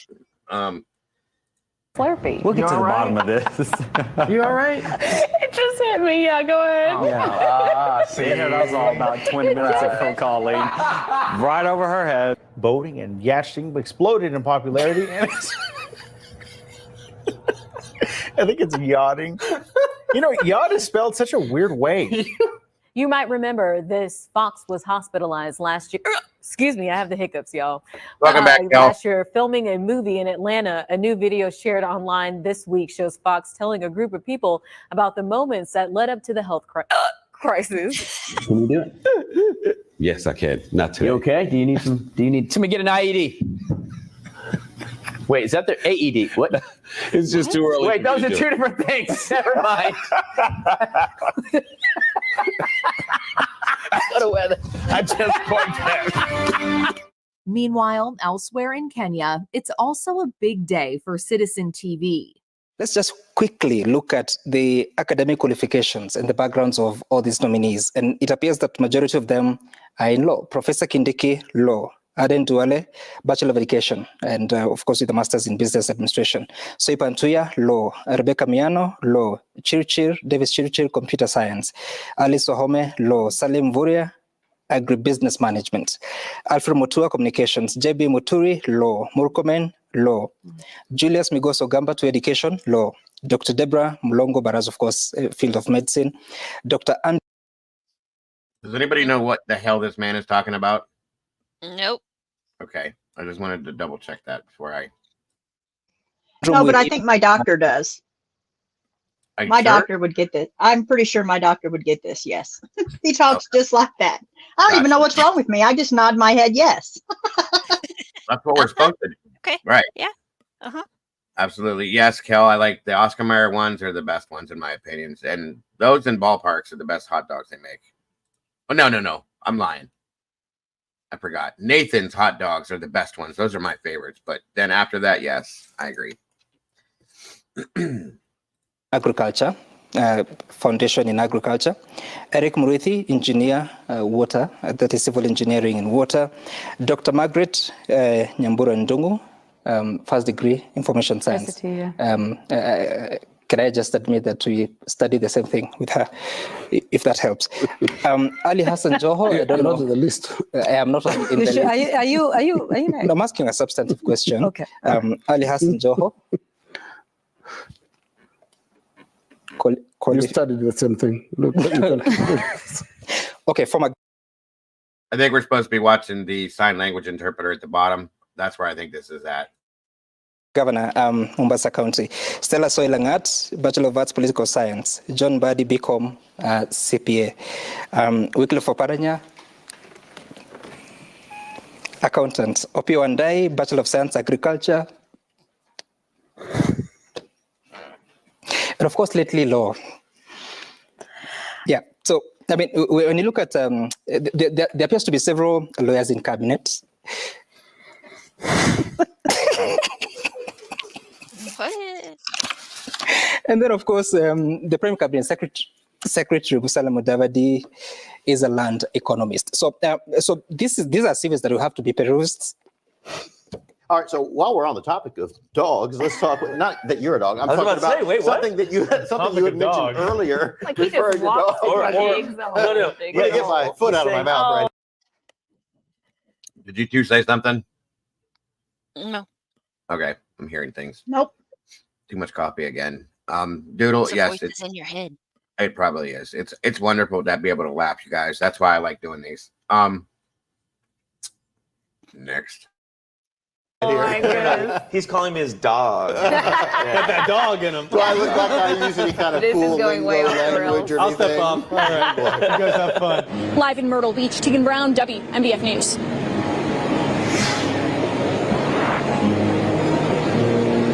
Thank you.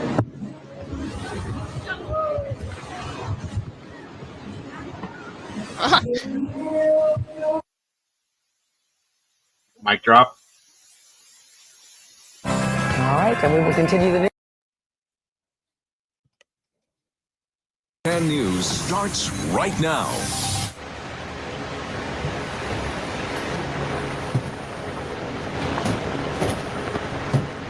Good afternoon, everyone. Right now, we are going to take you to live pictures of Milwaukee. Inevitably, though, things are not going well for the BBC. Yeah, that is Brad. I've no idea what I'm talking about. It is Brad. I mean, I don't know if I can say shit show on the BBC, but it was just an appalling system of preparedness. At one point during the campaign, which was such a Keir Starmer statement, he said he offered frank hope. Now, that wasn't a man called Frank Hope, but a frank hope, a sense of, I'm Keir Starmer, I'm not going to promise you some kind of nirvana overnight. Time now to get the news, travel, and the weather. Where you are.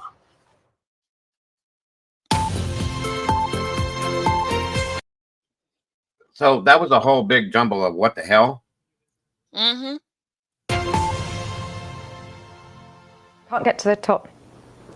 Hello and welcome to BBC London. I'm Lakshmi Gopal. And yes, the implosion of the Conservatives and the SNP has put wind in Labour's sails. But the only reason we've got sails on the ship and the ship is shipshape is because Keir Starmer took the vessel from the shipwreck in 2019, rebuilt it and made it ship shape and sea. So in essence, I the can't ship. go. In essence, the ship is just what it's all about. That's what I'm taking from this, okay? Worthy again. The build-up to that Olympic opening ceremony in Paris is disrupted, with thousands of people delayed in London because of problems in France.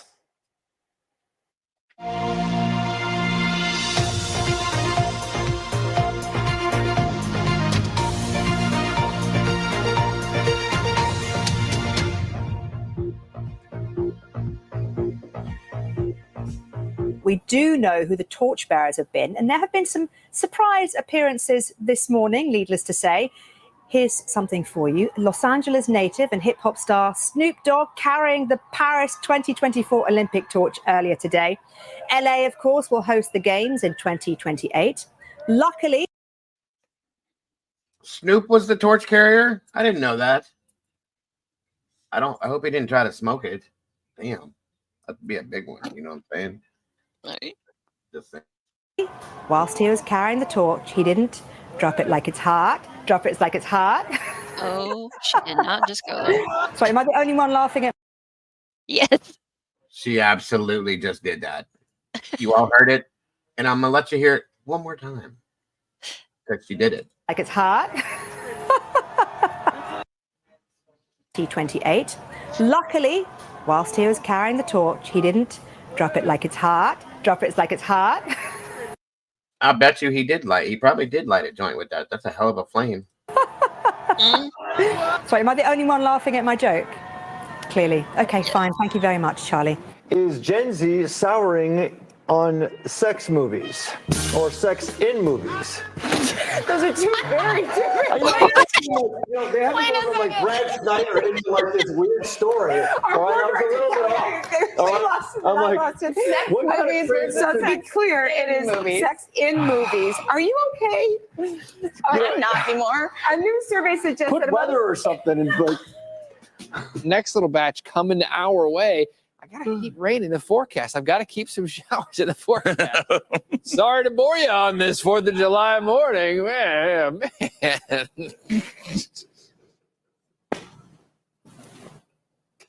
I'll spice it up. I'm sorry, man. It's 5:18. Let's go. We got 4th of July. We got a couple rain showers outside this morning. Check these rain showers out this morning, though. Mike, downpours near Sandusky, near Cedar Point. While the African native animals known for their cuddles are used to being in close proximity while living underground in the wild. Craig, you would not get cuddle, a cuddle puddle. Get over. If you get over here, it's a cuddle puddle. Come on. Cuddle. Let's go. What? You Just sit down on the couch. Oh my God. This is why the couch is broken. That's right. It's a cuddle puddle. This is like that one movie. Oh my goodness. Okay, 6:57. We'll be right This is a cuddle puddle. Now your pledge. Meanwhile, over at Tennessee Valley Hunting and Fishing Expo, Carolyn Kimball is meeting an important guest. This is Jason Reynolds of the Fetch and Fish Show. Jason, what's going on here today? Let me tell you, if you're interested in hunting and fishing, you need to be at the Ball and Bronze Center here Friday, Saturday, and Sunday. The Tennessee Valley Hunting and Fishing Show. Anything and everything to do with hunting and fishing is right here. I have a 5,000-gallon fish tank. We have dogs. We got fish. We got fishing demos. We got trucks. We got RVs. We got everything you can imagine. I want to show you one of my guests. All right. Look. Now watch out. Watch out. This guy ain't happy. Okay, he's really happy. This is Snap. I'm sorry if you grabbed me by my ass and flung me up off the ground. I'd probably be a little pissed off myself. Jesus Christ, dude! Right? Picked it up the right way. Shit. It's a snapper. Wow. I'd probably pick it up by its tail too, but still. I mean, I get it, but damn, he just here you go. This guy ain't happy, but you know, these guys understand. They have everything. Everything. All of it. Just saying. He goes with me everywhere I go, and he's kind of got an attitude once in a while. Whoa! Look at that! Look at that, boys and girls. Happy has a comment. Hey, Carolyn, we're going to put him in the tank. All right, I want to see the dogs. Show me the dogs. You want to see the dogs? Oh yeah. If this fucker picks a dog up by his tail, I'm leaving. I'm just telling you right now. That's all I'm saying. Have a 5,000-gallon fish tank. We got the high five trees. Mom and dads, bring your kids. This is a family fun event. Friday, Saturday, and Sunday. Hey, let's do the dogs. Come on. Get ready. It's going to get crazy, Carolyn. Get ready. I'm telling you. All right. Get ready. Let's go. Get ready. Get Okay. ready. I'm waiting on you. Are you ready? Come on. I'm told there's a little bit of a splash. Let the dogs out. What the hell are you waiting on? Holy shit. We got dogs everywhere. Oh my goodness. We got dogs everywhere. They have more. They have dogs everywhere. Holy cow. This is the High Flying Retrievers. This is a family fun dog show. We got fishing demos. We got hunting demos. We got everything you can imagine about hunting and fishing, okay? I'm telling you. Well, hell, sign me up. I'm telling you, I was waiting for you to say something. I mean, this is your shit. Yes, he's so fun. I mean, this dude is, Jesus, this guy's got more energy than a playpen full of 5-year-olds. I'm just saying, like, where's this all coming from? And what the hell is wrapped around his neck? Is that the name of the thing, Stretch and Fetch or something like that? Jesus, this dude is dog collar. Diving dogs, jump competitors. This is okay. It's 100 degrees outside. Why would you not be here? Yes. Why would you not be here if it's 100 degrees outside, guys? I don't get this. What is wrong with you people? Come on now. Miss Cal, thank you so much. Dropping another membership. Mama Bear or Doodle, can you see who got it at all? Michelle E. Congratulations, Miss Shelley. Welcome back to the sauce. It's wonderful to have you here. And thank you so very much, Cal. God bless. We appreciate that.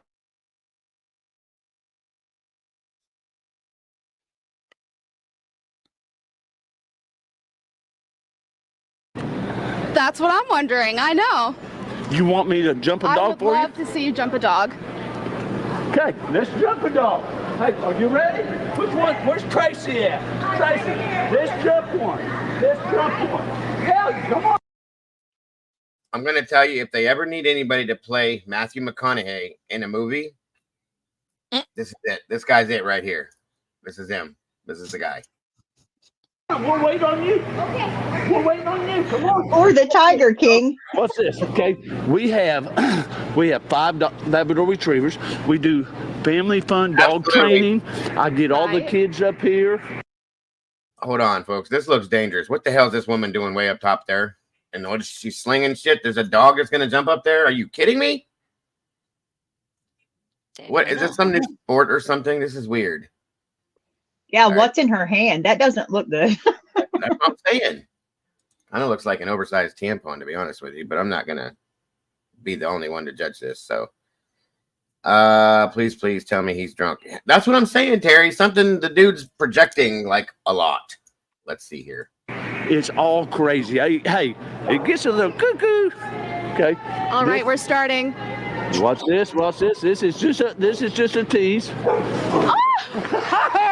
Oh! Holy Labrador Retriever! Look, yeah. He's gonna wipe off your makeup. And that was just a taste. Gates open at 9 a.m. tomorrow. Diving dogs. Has anybody ever seen this before? No. Okay, I didn't think so. I haven't. Right, Brian. After the turtle tail grab, you shouldn't be around doggies. I'm sorry. Like I said, I was waiting for this dude to grab a dog and pull it up like this. I'd have been done right there. Onward and upward with Mr. Energy here. Tomorrow and 10 a.m. Sunday. So come on down. We're open today. Back Come to and you. see us. Get here. However you get here, drive your Volkswagen, steal your neighbor's Z71. Come and see us. Wow. All right. Let's see what else we got over here. Hold on 1 second. All right.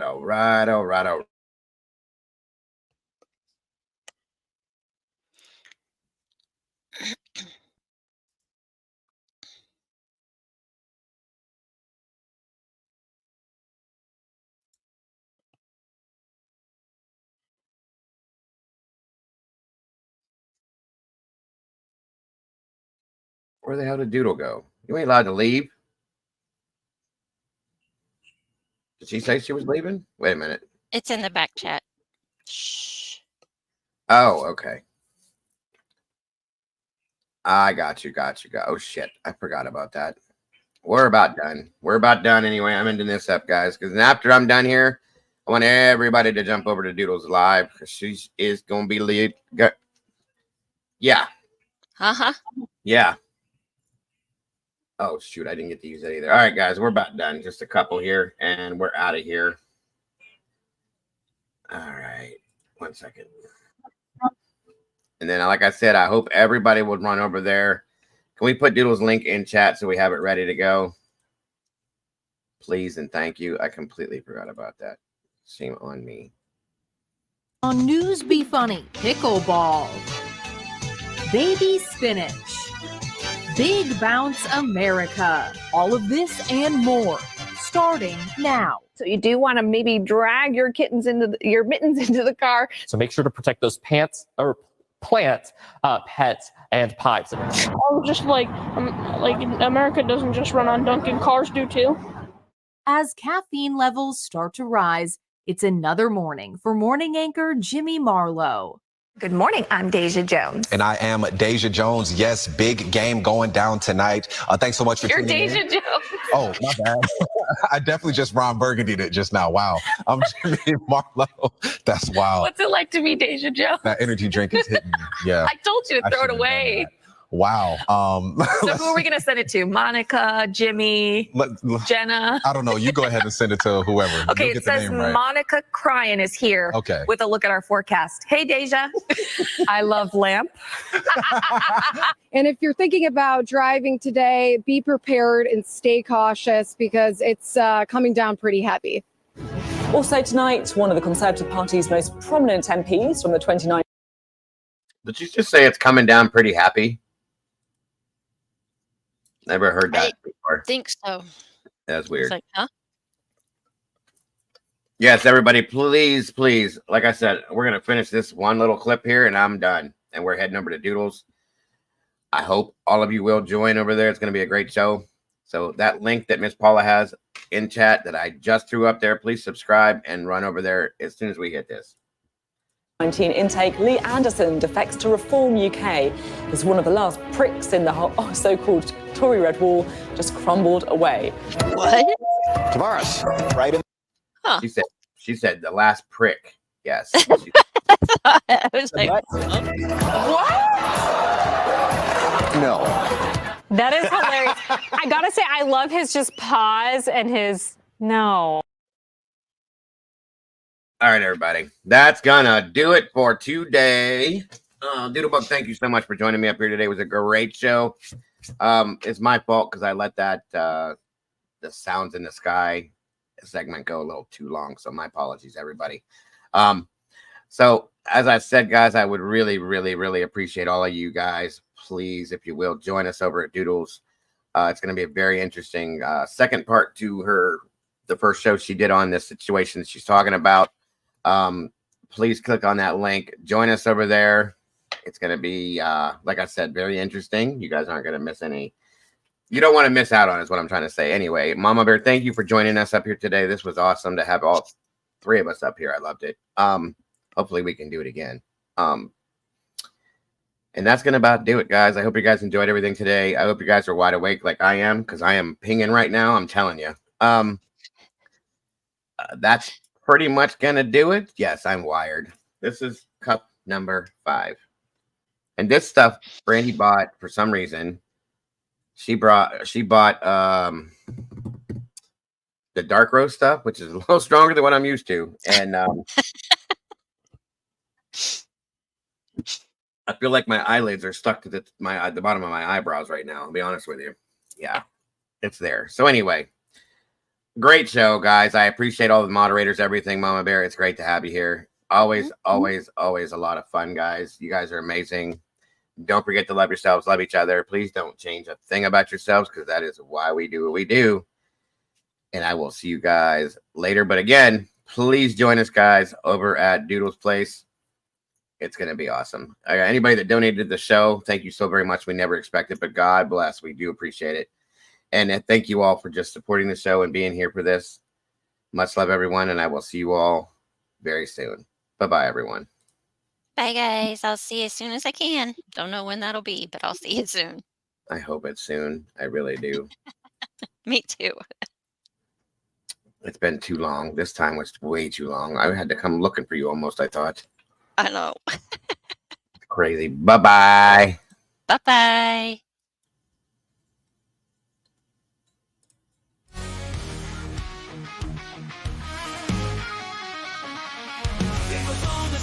Typing at the speed of light, hunting down the shadows, bringing wrongs to right, digging deep in the data, facts sharp as a knife.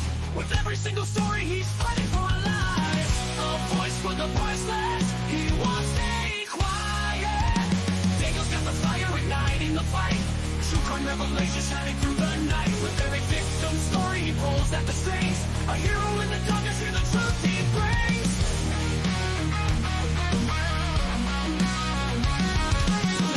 Rise, streaming loud and clear, cracking cases open, hearts filled with fear. These channels are beacon in a world gone wrong. He guides us through the chaos, a soldier so strong. The flakes and the lights, they follow his lead. With every new case, he plants a new seed. Sharing their stories, giving hope where it fades. Dago's a warrior through the trials he waits.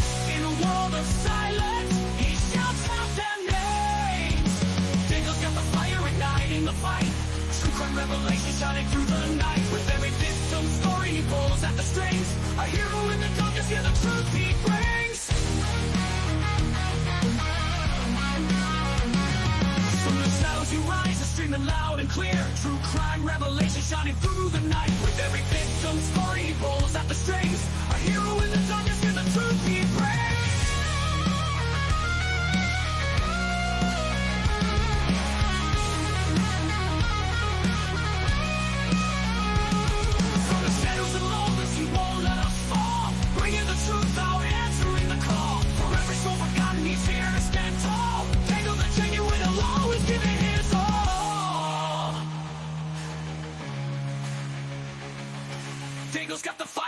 fighting the fight.